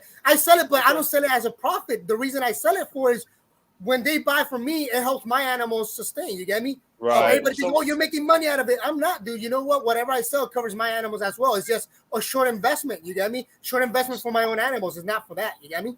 And it sells pretty good. I don't have a big market like, Reptile Chip or Freedom Breeder, and all that stuff. I'm not pushing it to that. I could if I wanted to, maybe. But dude, I don't do advertising. Right. I don't pay advertising. I just use it for my animals, man. It works amazing for me. It works. Yeah, so check this out. So when we do Daytona, I'll make sure I come to your booth and we'll do bring some of the product with you, and then we'll do like a video there at Daytona, and we can talk about it online. We have 3 different mixes too. We have. Okay. I know Beechwood. It's something very good, and it's found in Europe. That's what they use over there is Beechwood chips. So I decided to import some from over there, and I found some guy in Canada that does wood chips. He gets lumber, and then I have my friend Kyle. He lives in Wisconsin. He has a wood mill. He's the one that does all the bedding for me. Nice, right? But he does it. I know how he does it and everything because he does it for Alpha. He does the bedding for them. He just sells the repackaging for them. Okay, you get me? So he does all those. He does the one from what's it called? PJ Murphy. He does a lot of second work for PJ Murphy that does chips as well. You get me? They do barbecue chips and shit like that. So I was happy enough that he told me, hey man, have you ever tried wood chips? I'm like, I know aspen is good. I know maple is good for ball pythons. I know beechwood is good for my. So he moved on, and we started with the small little sandy chip size, the coarse grade ones. He started making it for me, man. It worked amazing for my hatchlings. Then we started with the maple and aspen chips, which was a little bit larger mesh size. And man, I wetted the maple holds humidity into where I wanted to, and then it goes completely dry. Which that's what I like because I avoid the gnats, right. and that wet laundry smell, dude. You walk into my room when it's like kind of humid, because they're shedding and it goes dry.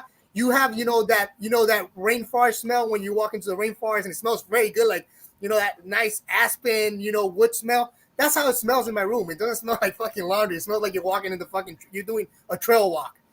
Nice. And then when it goes dry, your room does not smell at all. It stays the same.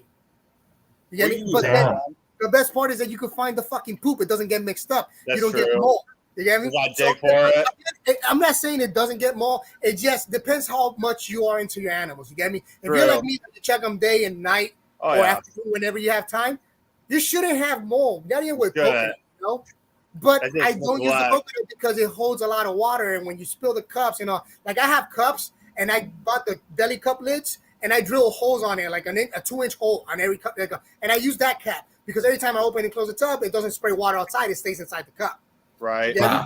So it avoids molding. But That's the only reason. I don't tell nobody, oh, use my chips or not. They ask me, hey, does it work? Hey, it works fine for me, Mike. Yeah. How big is the bag? It's 32 quarts. You know, it covers 5 to 6 Freedom Breeder FB40s. It covers probably 4 to 5, 55, 48 or SF305. So that's how much I measure because that's how much I use in 5 to 6 tubs. But like I told everybody, man, everything molds. If you're not constantly on it, everything will mold. Now, the only problem I do have with coconut chips, like I told you, I used to sell it too because I had a guy in Texas that was my importer from Jamaica that used to bring it over here. But the problem that I cut it off is because the import cost was way so much. So I'm not making profit. I was spending more money on trying to move it and at the same time cover my animals. That's why I stopped it. When that COVID shit started, man, all the fucking prices went up because not a lot of fucking importers were working on the fucking port. Shipping prices are stupid.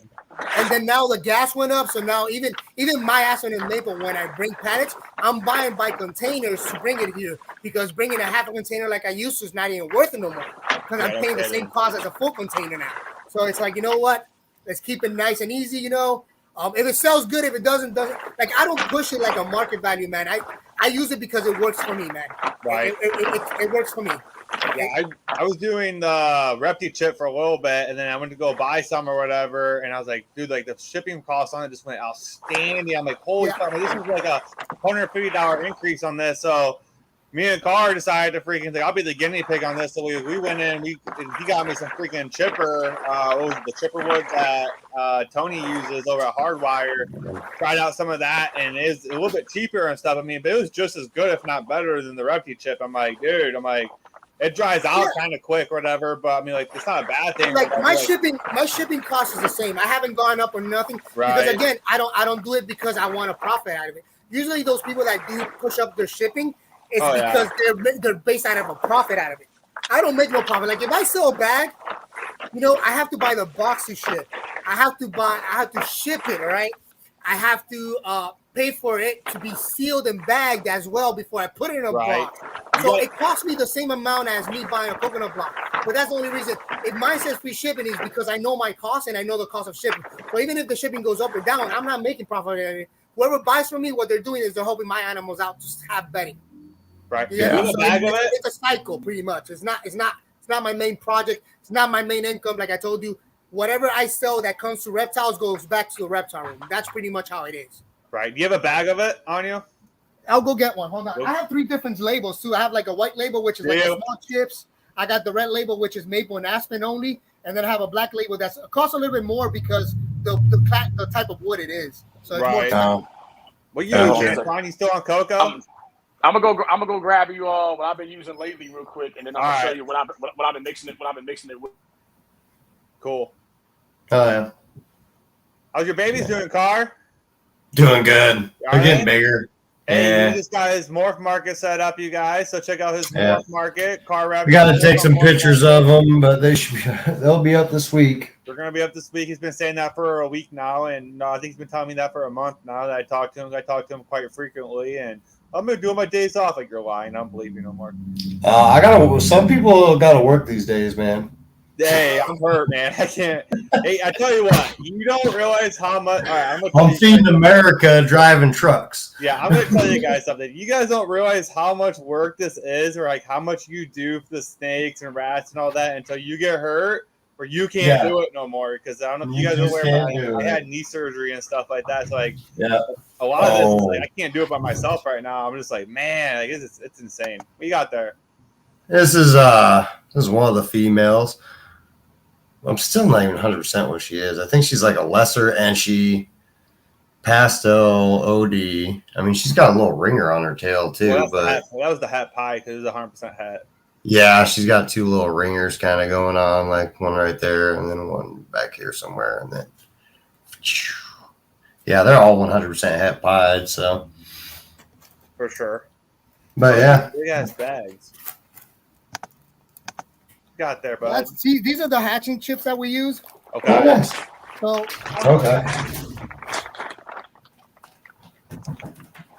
these are het monarch female. These are monarch female, and that's what she's laying on right now. So the chips that's her. The chips are pretty decent size. Yeah, they're pretty decent. So if they swallow it, let's say, it does pass. It does not get them impacted at all. Does it? Yeah, it doesn't get impacted at all. So Antoine. that's the hatching side. Dang. So this is stuff I was getting from some local guys out here. That it was like kind of pre-sifted and they being like bagged like this. Okay. But when I went away from Rested Chip, I was kind of using like the same like method of watering it, and it wasn't expanding the same way, and sometimes it got too wet. So what I started doing after that is I just started mixing it with the Ready Chip, and it kind of makes like a consistency kind of like that right here. Okay. And it's like I see. with this sit in the container for like a week like this, still no mold on it, still pretty dry.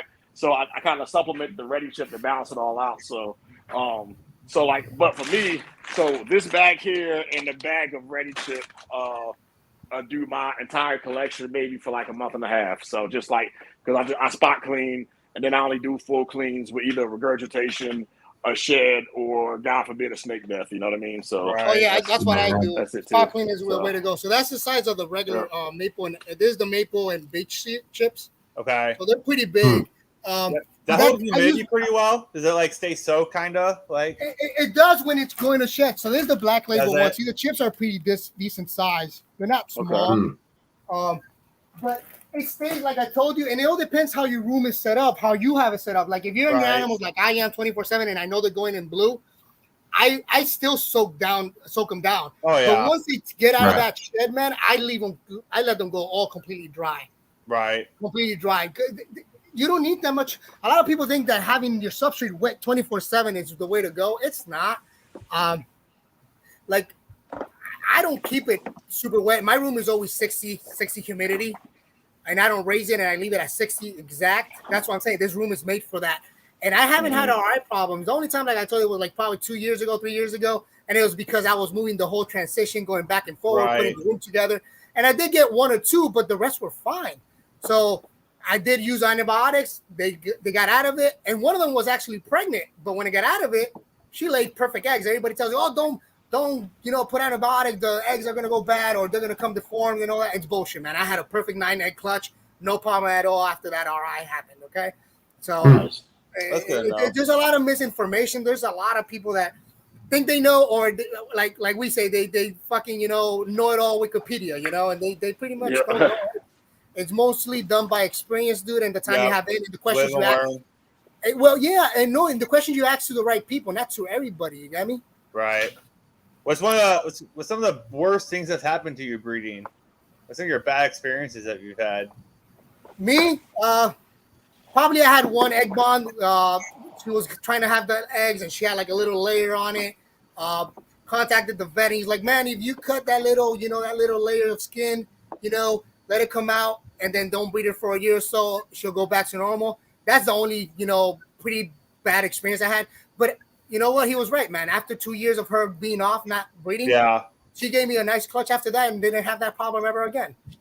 It was a small little, like a little thin layer, I guess, of when she was pushing. And that's the only thing I had. He told me to grab a little knife and do a little cut. And if it didn't come out and it wasn't right, just use a syringe and take the liquid out and help out push out the shell.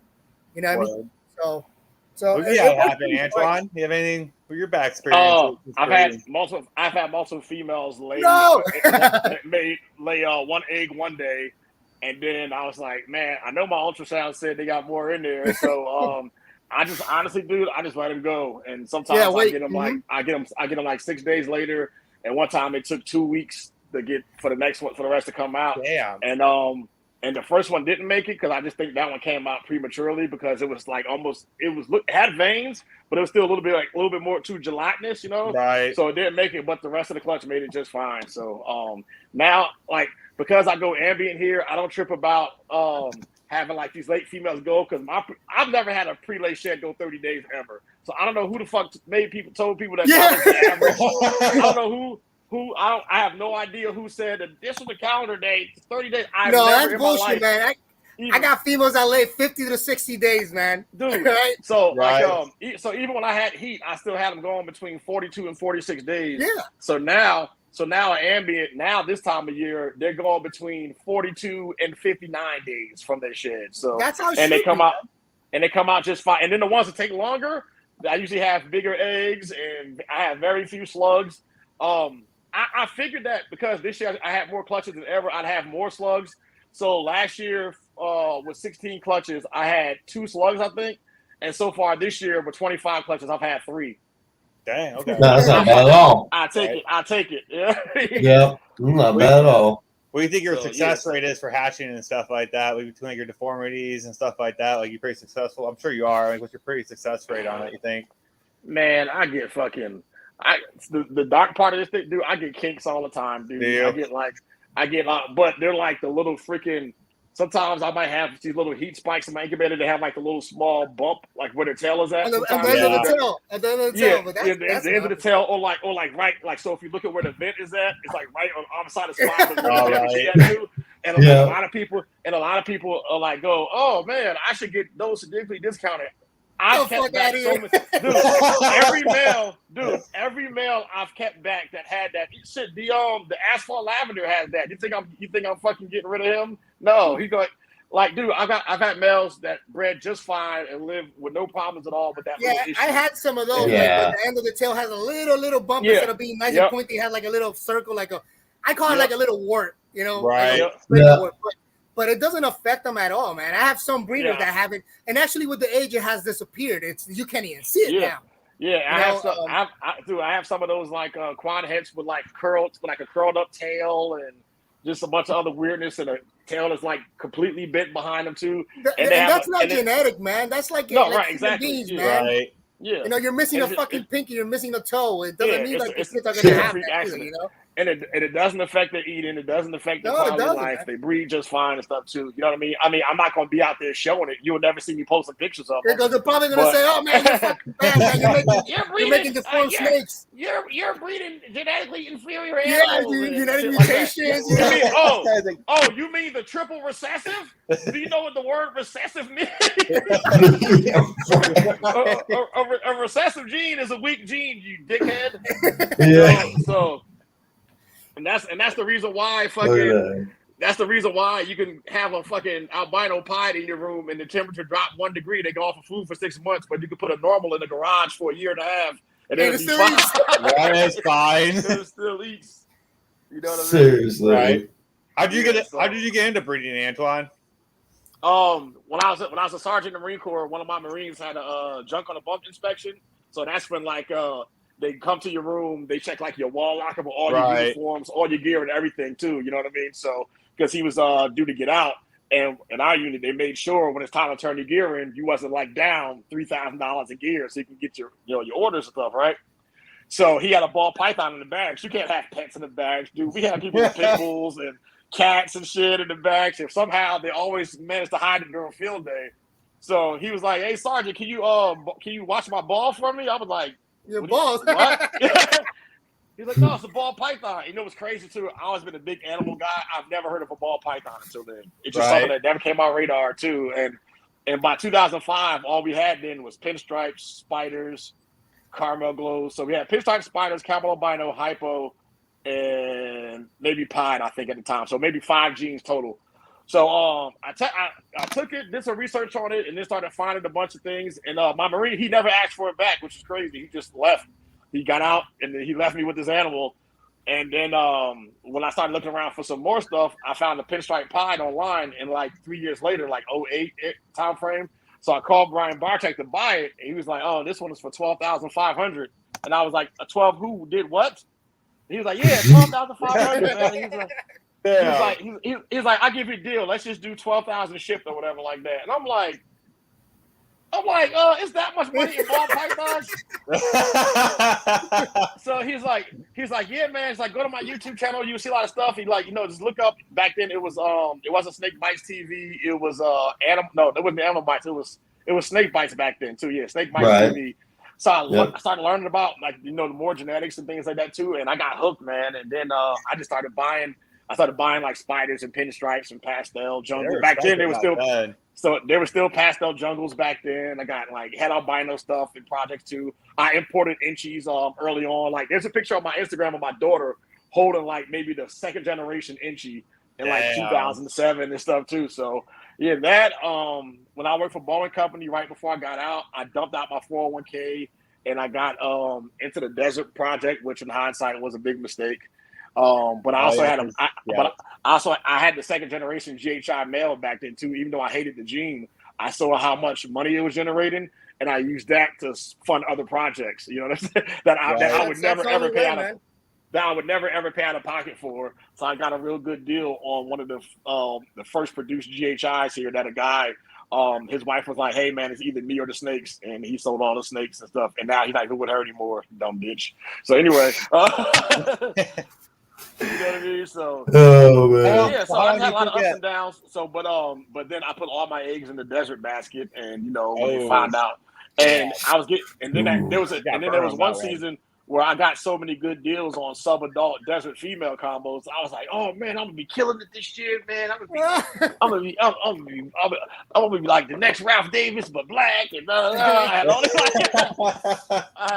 heard he's coming back though. He's been doing clutches now. Yep, he is. Yeah, he's posting clutches on Facebook now and stuff. Yeah, too. That's why I think he's coming back, man.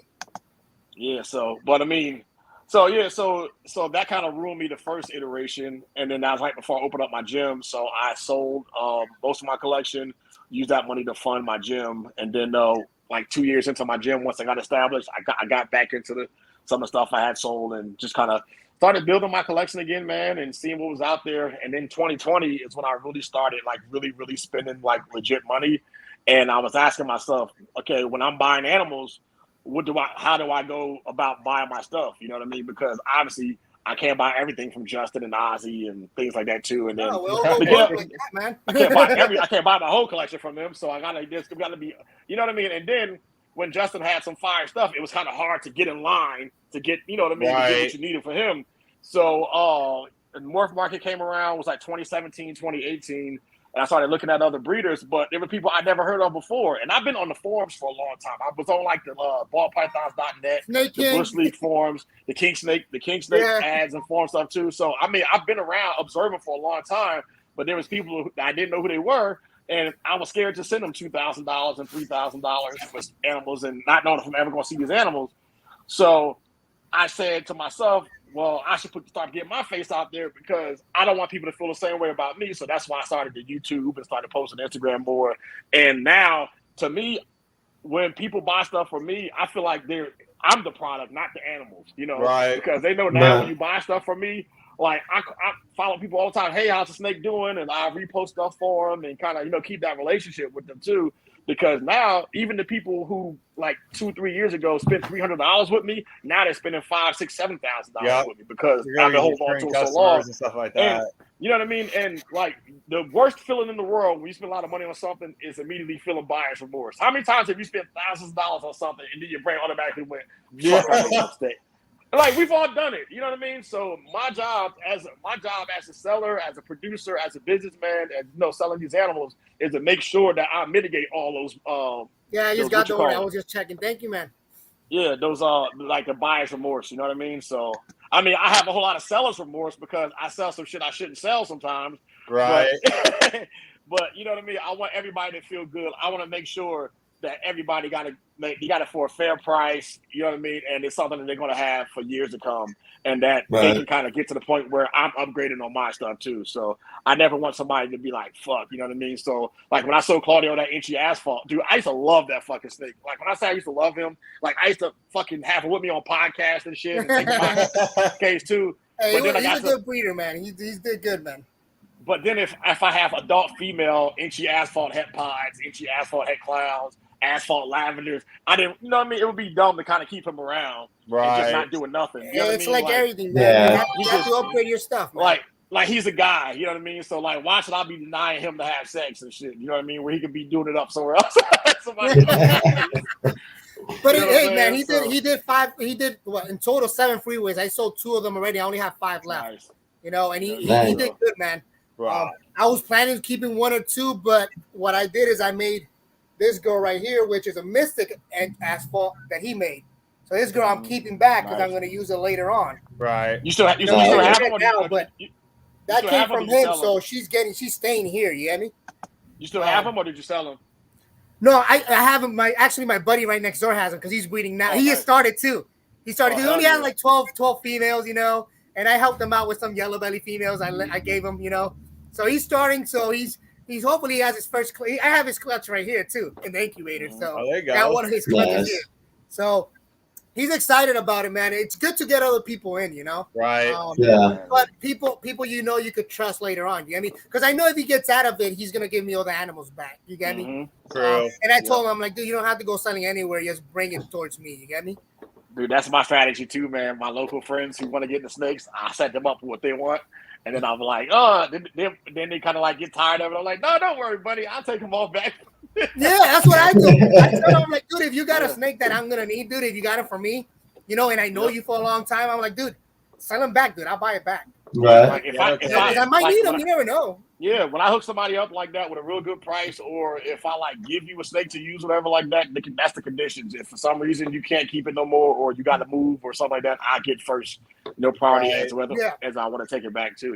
Obviously, if I sell somebody something full price, you can do whatever the hell you want to do with the animal. That's not my business. But Yeah. if I'm giving you, like I said, if I'm like give you like a legit hookup, I expect you to return a favor because it's something I can probably use too. So For sure. So when did you start Right. seeing a profit, you think, Antoine?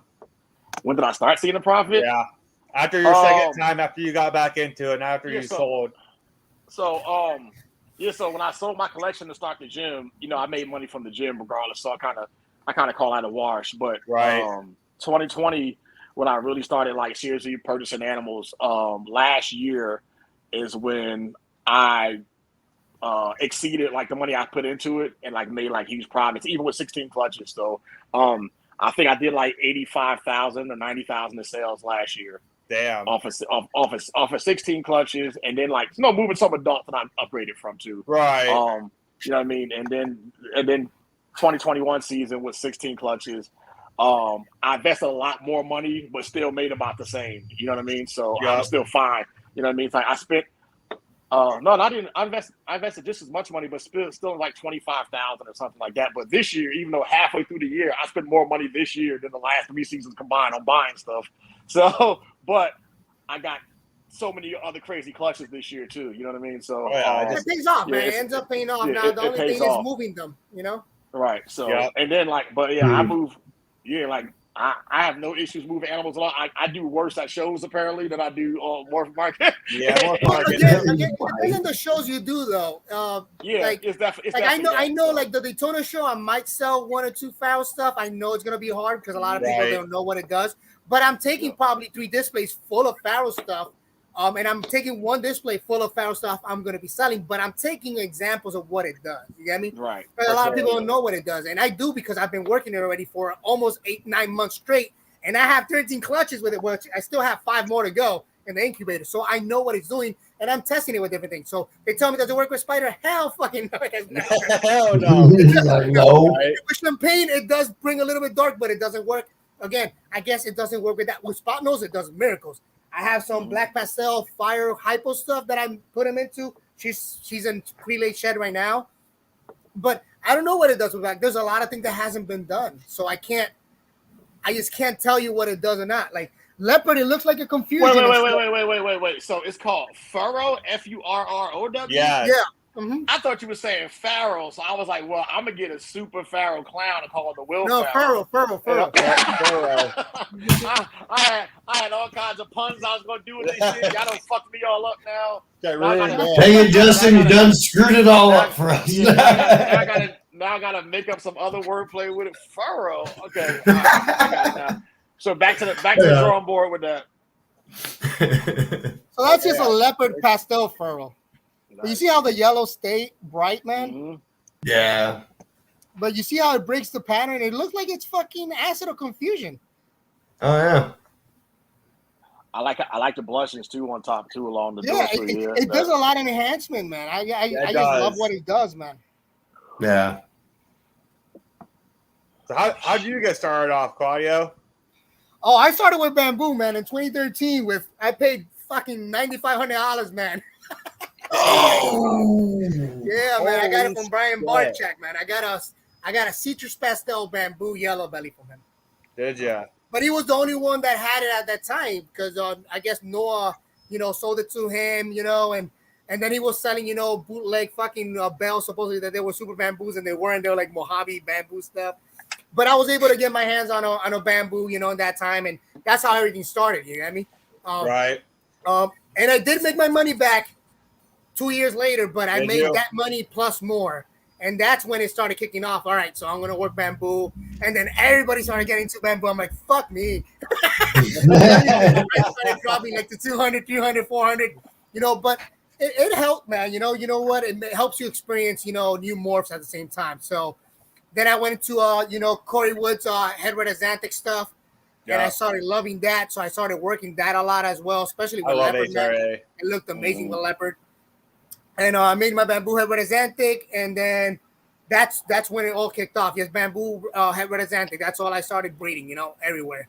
Right. And, now I only have like 3 females with head red Xanthic bamboo stuff that I kept, and those are my only breed of females I got.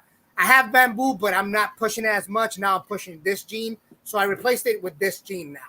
So this is my new, go-to stuff. You know what I mean? For sure. And it's because there's not a lot of it been done yet, so there's not a lot of it that we know what it does. You get me?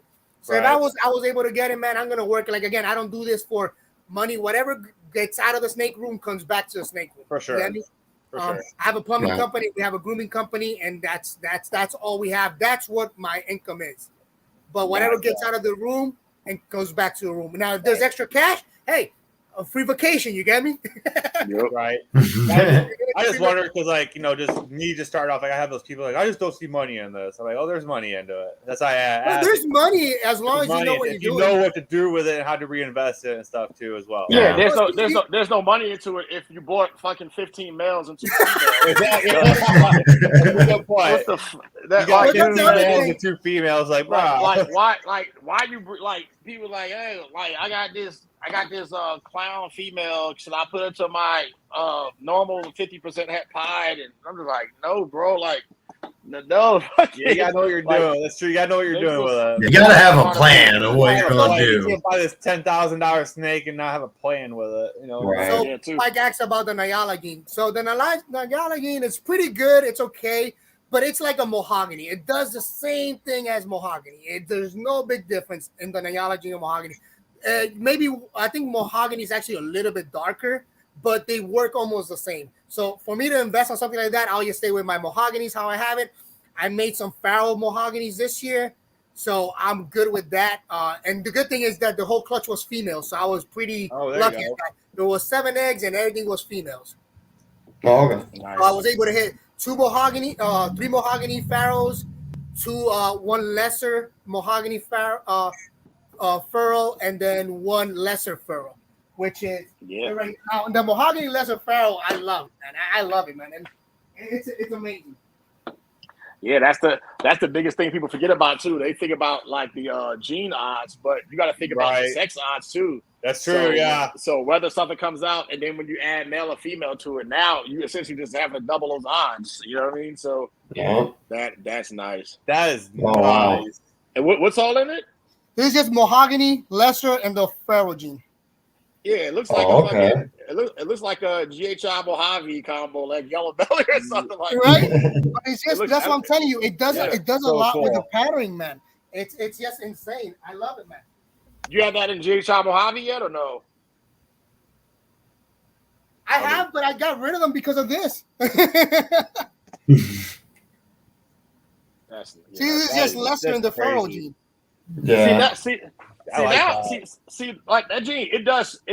It's like a chameleon gene. Depending on the genes you put it with, it makes it look like a lot of other. So because that looks like a fucking now that looks like Hatari almost. Like the Hatari. So that's what I'm telling you. It does a lot, man. I have some that came out super dark, man, and some that are very light, dude. Yeah, so sometimes it mirrors confusion. It does confusion pattern with some stuff. It brightens up pastel stuff, and that's a pretty dope gene, man. That's something I might have to talk to you about and see what would be the best route for it. Yeah, so this is the mahogany version of it. See, it kept the mahogany color, but yes, it kept the furrow pattern. Mm-hmm. That's. See, it's not super dark, but show the belly. Belly. Oh, okay. Yeah. But wait, hold Yeah. on. You see this belly? I have a better one for you. Look.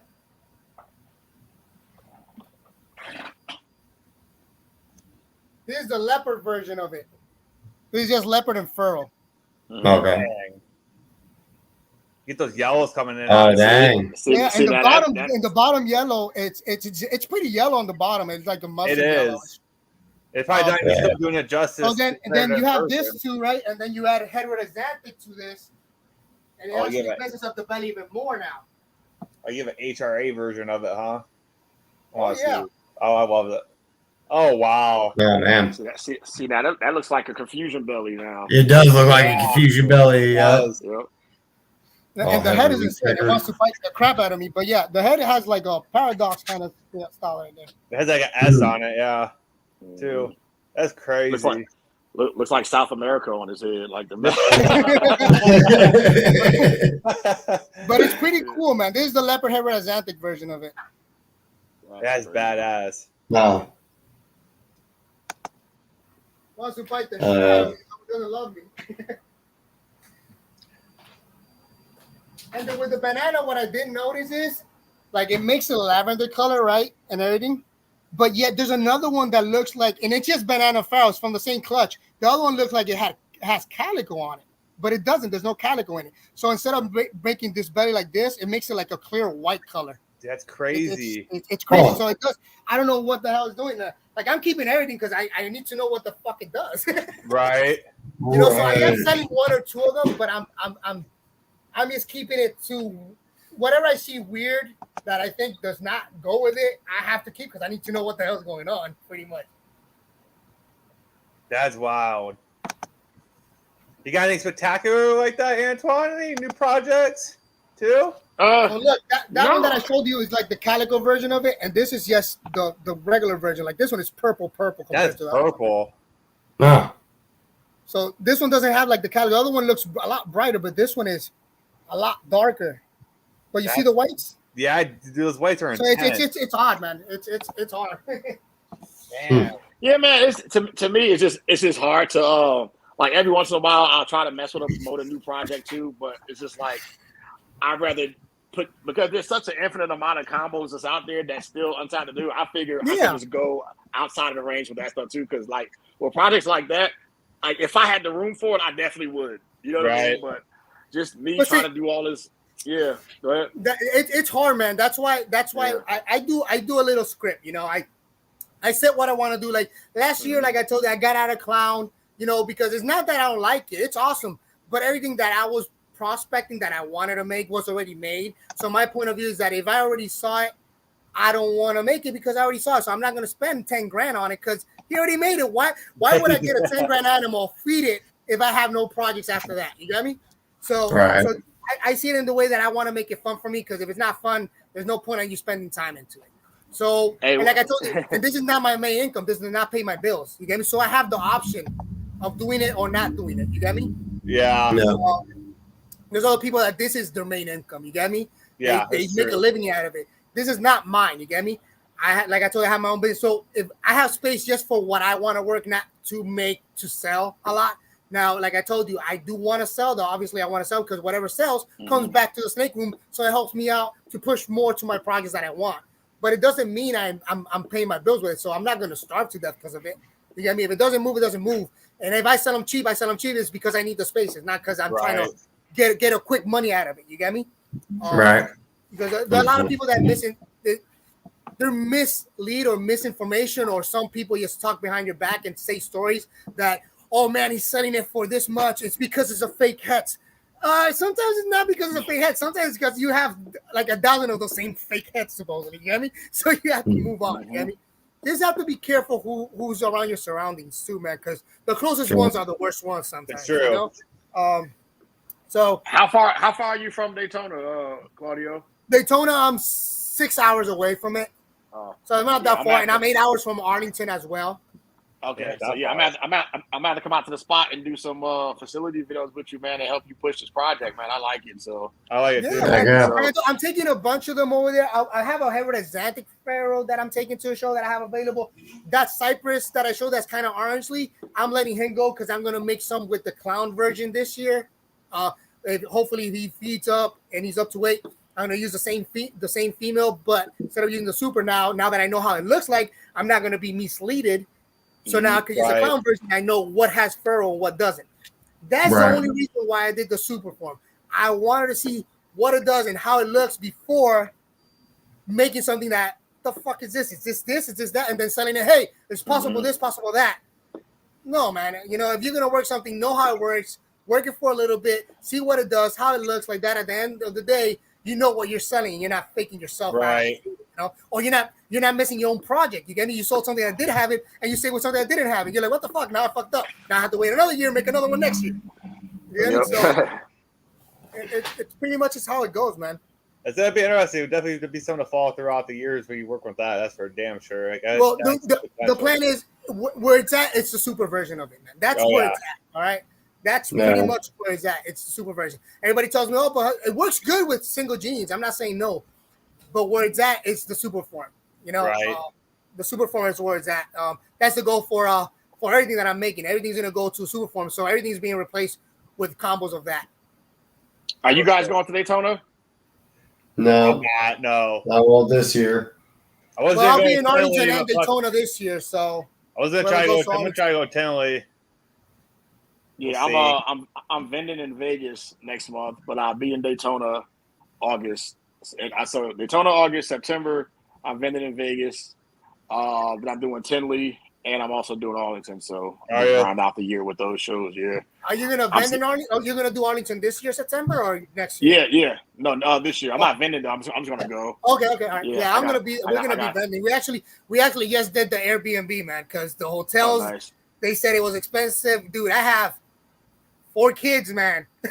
I got twins, and then I have Alan and Rex. So it's a handful. So hotels, last time we tried it last year with the twins, it's a pain, man. I prefer having a house, man.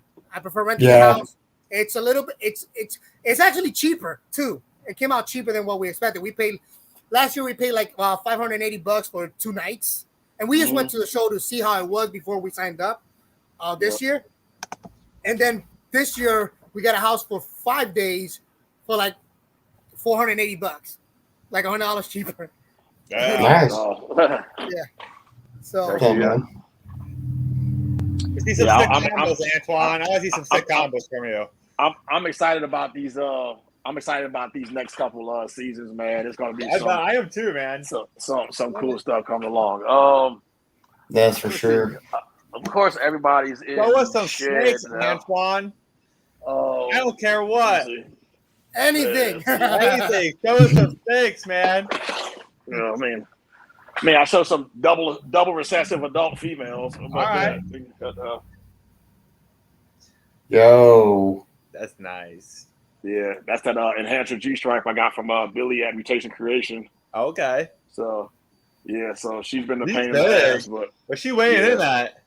Oh, I mean, she's breeding right now. She's like 1,700 grams, 1,800 grams, somewhere around there. Yeah, so I get on there. So, yeah, it's crazy. It's crazy what it does to G-stripe. And G-stripe is such like an overbearing and overpowerful like gene. You know what I mean? So, it is. Compared it to this adult G-stripe here. Let me see. Where you at, girl? Let's see. So, like G-stripe with the without enhancer, and then G-stripe with it. Oh yeah, that's night and day. Yeah, that's day, man. So with her, I'm doing with the regular G-stripe, I'm doing puzzle G-stripes, working on that project because I haven't seen it yet. Or a lot of people talk about it. So I made a post like, hey, who's working on G-stripe puzzles? And people looked at me like I was kind of crazy. But dude, look what G-stripe clown did. You know what I mean? I thought the lines would like overlap each other the way tri-stripe the clown did, which I really don't care for that too much. But I saw some okay combos, but not really. And like the puzzle clown, I'm not really that big of a fan either. I think G-stripe clown was probably like one of the best double recessives so far. Garrett brought that up. I was like, damn. Like, I was watching those G-stripe clowns he hatched, and like with the banana in it. Like, man. And then let me see. I guarantee you, everybody else is in shed, right? Let me see. They're always in shed when you want to show them. Yeah, it's the rule. True that. Yeah, she's dulling out right now too, and she's normally like bright as hell, but This that LSR Fire. Oh yeah. Oh, she's bright, man. Regardless, That's she's Yeah. still bright. Yeah, she's in shed right now. So imagine out of shed, and every shed, man, she's getting brighter and brighter. So I could imagine your Yeah. pastel is gonna change it completely too, like you Yeah. said. It makes it Yeah, so yellow, man. yeah, she's on smalls now too. I messed up and put the hurricane stuff with blade, which I didn't want to do. Oh shit! Oops. You know, Yeah. so which would beat the crap out of the pattern like a whole lot. You know, Yeah, that's the problem, man. That's why ancient Gonna hurricane. reduce the hurricane pattern. what the hell is the damn animal at? Well, okay, They gone. so I'm like, I know I didn't sell this thing already because I thought about keeping them. So, but I'm gonna show you. So this is the hurricane blade clown by itself, right? But you look at the belly pattern and see that this is definitely not a regular clown. No. Oh wow. Yeah. That So- is busy in the belly. So yeah, and then I mean has it like cool head staff on and stuff too, but it's nothing like that female that I made last year that's growing like crazy now too. So when you put this one next to this one, let's see. Now, and of course she's in shed too now. I'd rather have Yeah. 100 of these in shed. Yeah. Yeah, that's nice. See if I get the head out on this one too. So spread it out. That is But nice, she's though. she's all over my Instagram though. So you look at so I call these side patterns on clowns. I call them runes. You know, so Oh, do you? I'm trying to get that thing. Yeah, so that's what it reminds me of. Just like almost like petroglyphs and stuff like Yeah. that, like cave writings and shit too. So you can Right. tell, but she has a real similar belly pattern too, just like this guy here. But the blade just beats the crap out of it, man. You know. It does. So yeah. It's the same thing So that does just- Enchi, man. That's yeah, why just- I stay away just- from those when it comes to hurricane, man. Any pattern gene, man, I stay away from it. Like when I did the furrow to the trick, dude, I regretted it, man, because it does a lot of patterning, but yet trick still takes over it. You know, it's just Yeah, know. but dude, this is a single gene hurricane clown, man. Like this is to me, oh, this that's is my badass. That this- is great. That's a like, good this is- quality. like this is my standard right here, and I Yeah. would not deviate from this. I would not deviate from this standard. I wouldn't at all, either. You know what I mean? So, That's a but good it's crazy. quality. So, I got 2 clutches from the dad. I just sold the dad actually, since he was just a het. But I moved on from. So I didn't want to overdo my collection with hurricane stuff. So I finally got into the Stranger project too. So and this is the picture that I sent you for the podcast. He's gonna bite my damn face off, but but I prefer the assholes though. So No, okay. Oh, that's nice. this is a Stranger GHI spot nose het clown. Nice. Oh, that's so busy. So, I like. but dude, when I just saw recently the GHI Stranger clown, and I was like, holy shit. So with spot nose in this thing, it gives me confidence that the visual clown version of this is going to be crazy. Yeah. It's So- Yeah. So his first task will be going to a lesser to hit those like GHI lessers, so we can see what like the whole like Kraken type of deal does with All them. You know? right.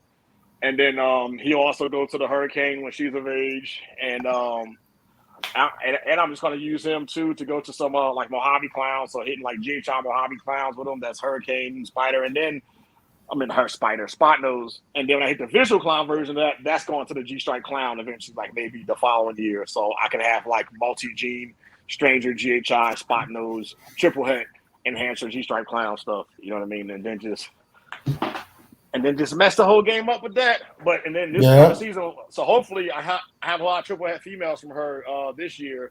So by the time these come in, the males will be caught up. You know what I mean? And when it's time Right. to make all those crazy triples, I can kind of tackle that like head on with all these girls in this first generation. So because that triple project, man, we got a lot to do with that that enhancer G Stripe clown project, and we haven't even touched the surface yet. I know you guys saw the Spot Nose Red Stripe version. Yeah. And that was crazy. That was crazy. I actually called Justin yesterday and said, "Hey man, you gonna sell a base male anytime soon?" He was like, because he has an adult male breeder enhancer G Stripe clown. I was like, "Hey man, are you gonna sell him anytime soon?" He said, "Like, I'm gonna keep him for a couple of years." I was like, "I understand." Right. I Hey get man, it. ain't mad at all, brother. I get it. That's funny. Yeah. Yeah. Let me see. This guy, I think he just. Oh, here you go. And this guy right here, he was sold as an inchy possible lace clown. Now tell me how many inchy clowns of this size still look this bright and not dull, and look at this belly, man. Yeah. Yeah, Yeah, I'm not gonna be surprised that proves that lace. It probably has lace in it. It's the Mhm. belly. This the belly right here. Oh yeah. Yeah, that belly is it's something like. Yeah, I'd probably say it's probably lace. Yeah, so I mean, dude, an inchy lace clown online is going for like what, $4,000 or something like that. Yeah, they're expensive. Yeah. I paid $500 for him. Killed it. So even if for some reason he's going to a white lace posse clown though. So regardless, you're still gonna get a lace. Right? Either way, you're getting lace in that sucker.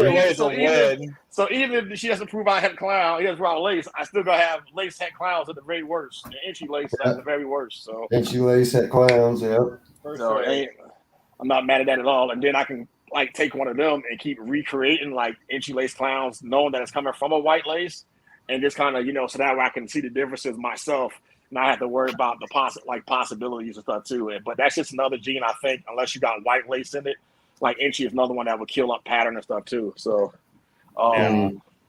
so this clutch just hatched last night, which was a super simple clutch. It was just the male was a pastel inchy gravel het clown to an inchy het clown, and I got some gravel het clown combos. Let me see. So. Where's this at? This is just a gravel paw set by itself. And that though. And this one, I don't think that one has gravel. This one is a pastel super inchy gravel het clown. I like how she came out. And then I just posted today. I did hit a super inchy clown. Oh yeah, it's that one. It's gonna be hard to tell. It's gonna be hard to tell if it has gravel in it or not too, because the super inchy produces like it has like a little belly ticking on it too. So it could be, but it's a female, so I'm just gonna keep her back and see what happens. I would too. Yeah, there you go. So by the time she's an adult, I'll have a super asphalt or pavement clown. So. Right. So we'll just do that. So just go follow that along and see what happens. And I got another rat coming, so it's not gonna hurt holding back one more female. So yeah. And I didn't hold back a lot of stuff this year so far, man, because like I've been getting my ass beat on these odds, man. Like I for real, I've had 10 egg clutches from head to head and hit like one visual out of 10 eggs, and it's just like, I'm like, yo, who did I piss off? You know what I'm saying? I pissed off somebody. There's this Greek god named Reptilia. That's the god of fucking snake eyes. I must have didn't give my sacrifice enough. I don't fucking know, man. That's Holy funny. shit. That's funny. What's probably your biggest regret when you first started off? Me? Oh, just well, like I said, I had no knowledge over the desert project too, but that's my biggest mistake. But from that, it's just putting all of my eggs in one project and kind of trying to make myself have a specialized project that I'd never seen a super of, and that I didn't see a female on eggs. So now that I look at these projects too, I'm not buying into it. I don't buy into any project until I see that there's a super version, or whether or not there is, or what's been confirmed, and I have to see the female on eggs. Right. Yeah, that makes sense. I'm not touching the project until I know the males can produce. There's a super form, like definitive information, not a project where somebody's withholding the projects and hiking the prices, and all of a sudden the prices go down for some weird reason, and nobody wants to tell you why. And you got to be part of this like elite group of the first 10 people who bought it in America to deal with it. Right. Or the originator goes, "Oh, everybody can have this, but if you sell it to Michael Wilbanks, then you're not going to get anything else from it." There's always just weird issues with these projects that people come out with, these stipulations and stuff like that. And now, whenever there's anything weird like that, I stay away from, because to me that means there's some, for lack of a better word, fuckery afoot. For sure. It's probably your biggest regret, Claudio. Mine was lending my collection to somebody when I moved down here, man. Oh, no shit. Well, Damn, it wasn't lending. They were supposed to take care of it, but I lost like probably 250 animals out of it. Oh, dang. So then I ended up, taking that as a loss, and was able to contact somebody over there in New Jersey that they were breeders, and I told them, "Hey, dude, you know what? I have these many animals left." I remember it was I had 300 in total, lost probably 180 to 200 of them.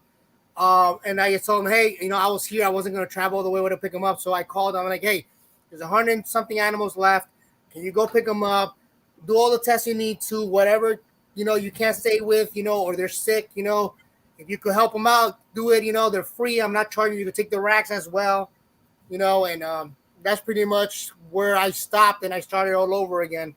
What happened with that? They just didn't take care of them, or what?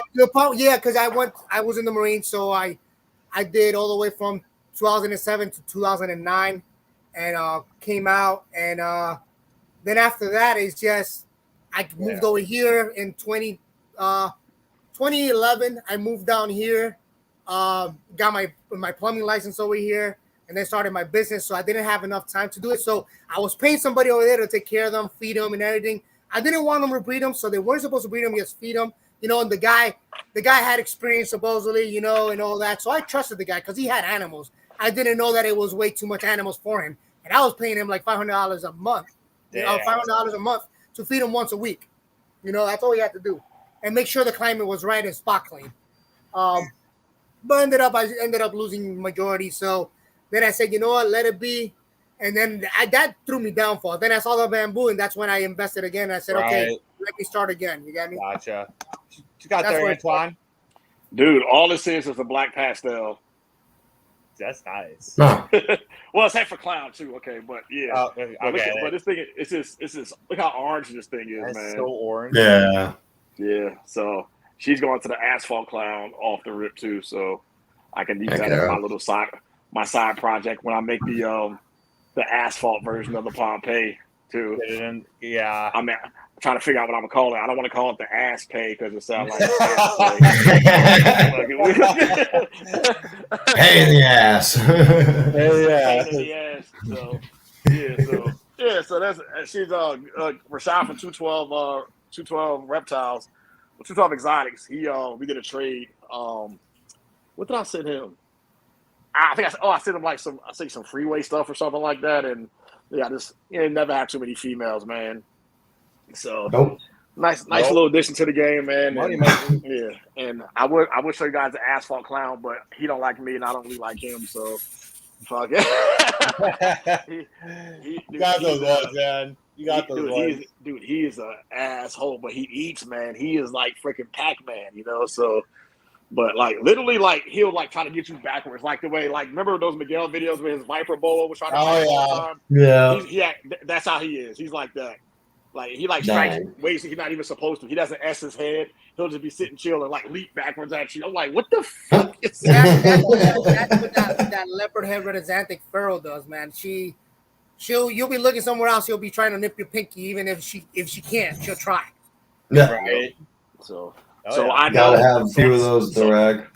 Yeah, so I know if he stops eating, something's wrong with him. You know what I mean? It's not just he's a monster. Right. Oh man, shit. But shit, man. Yeah, man. These fights on now, man. I got to get ready for this. Yeah, I appreciate Claudio. Thank you for coming on. Yeah, man. Thank you guys. Thank you guys for both coming on. I'll see you in Daytona, Antoine. Yeah, man. This was super fun, man. We got to do a part 2 of this, man. Yeah, for sure, man. It's a good one. Dude, man, it's good seeing you guys again, Claudio, man. Same here, I can't wait to chop it up. I'll with see you, you there, man. All right, see you guys. Bye, man. Yeah, see you there. All right, guys. Thank you for watching the podcast today. Hope you guys enjoyed watching the snakes and stuff, showing off all the furrow projects and stuff. It was a good show, man. Definitely. If you haven't already noticed, I do have my first egg cutting video up. That's up. Check that out. I'm super stoked about that. It's my only one for the season. Year 2 is going to be even bigger for me. I'm going to have more females go. So we're going to throw out that intro one more time. I'm going to get out of here. Don't forget to like, comment, and subscribe. Again, the Lacey X is killed. It's awesome for us. We do have a 500 subscriber giveaway as well. I think, Karr, you do have the free snake in the incubator at some point. Yeah, it's right behind me here. We got 2 clutches. We're not 100% on which one we're going to use yet, but we're going to see what we get, and we're going to go from there. It's going to be a banger, though. They're both clown clutches. Yup. We got some store credit and some other personal goodies and whatnot from the first podcast that we had. I'd have to go back and I'll make one up when we get closer to 500 subscribers and stuff. So thanks, guys, for watching. We're going to throw out the intro one more time, and we're going to end this podcast. So appreciate it. Like, comment, subscribe. We're out of here. Yeah, right.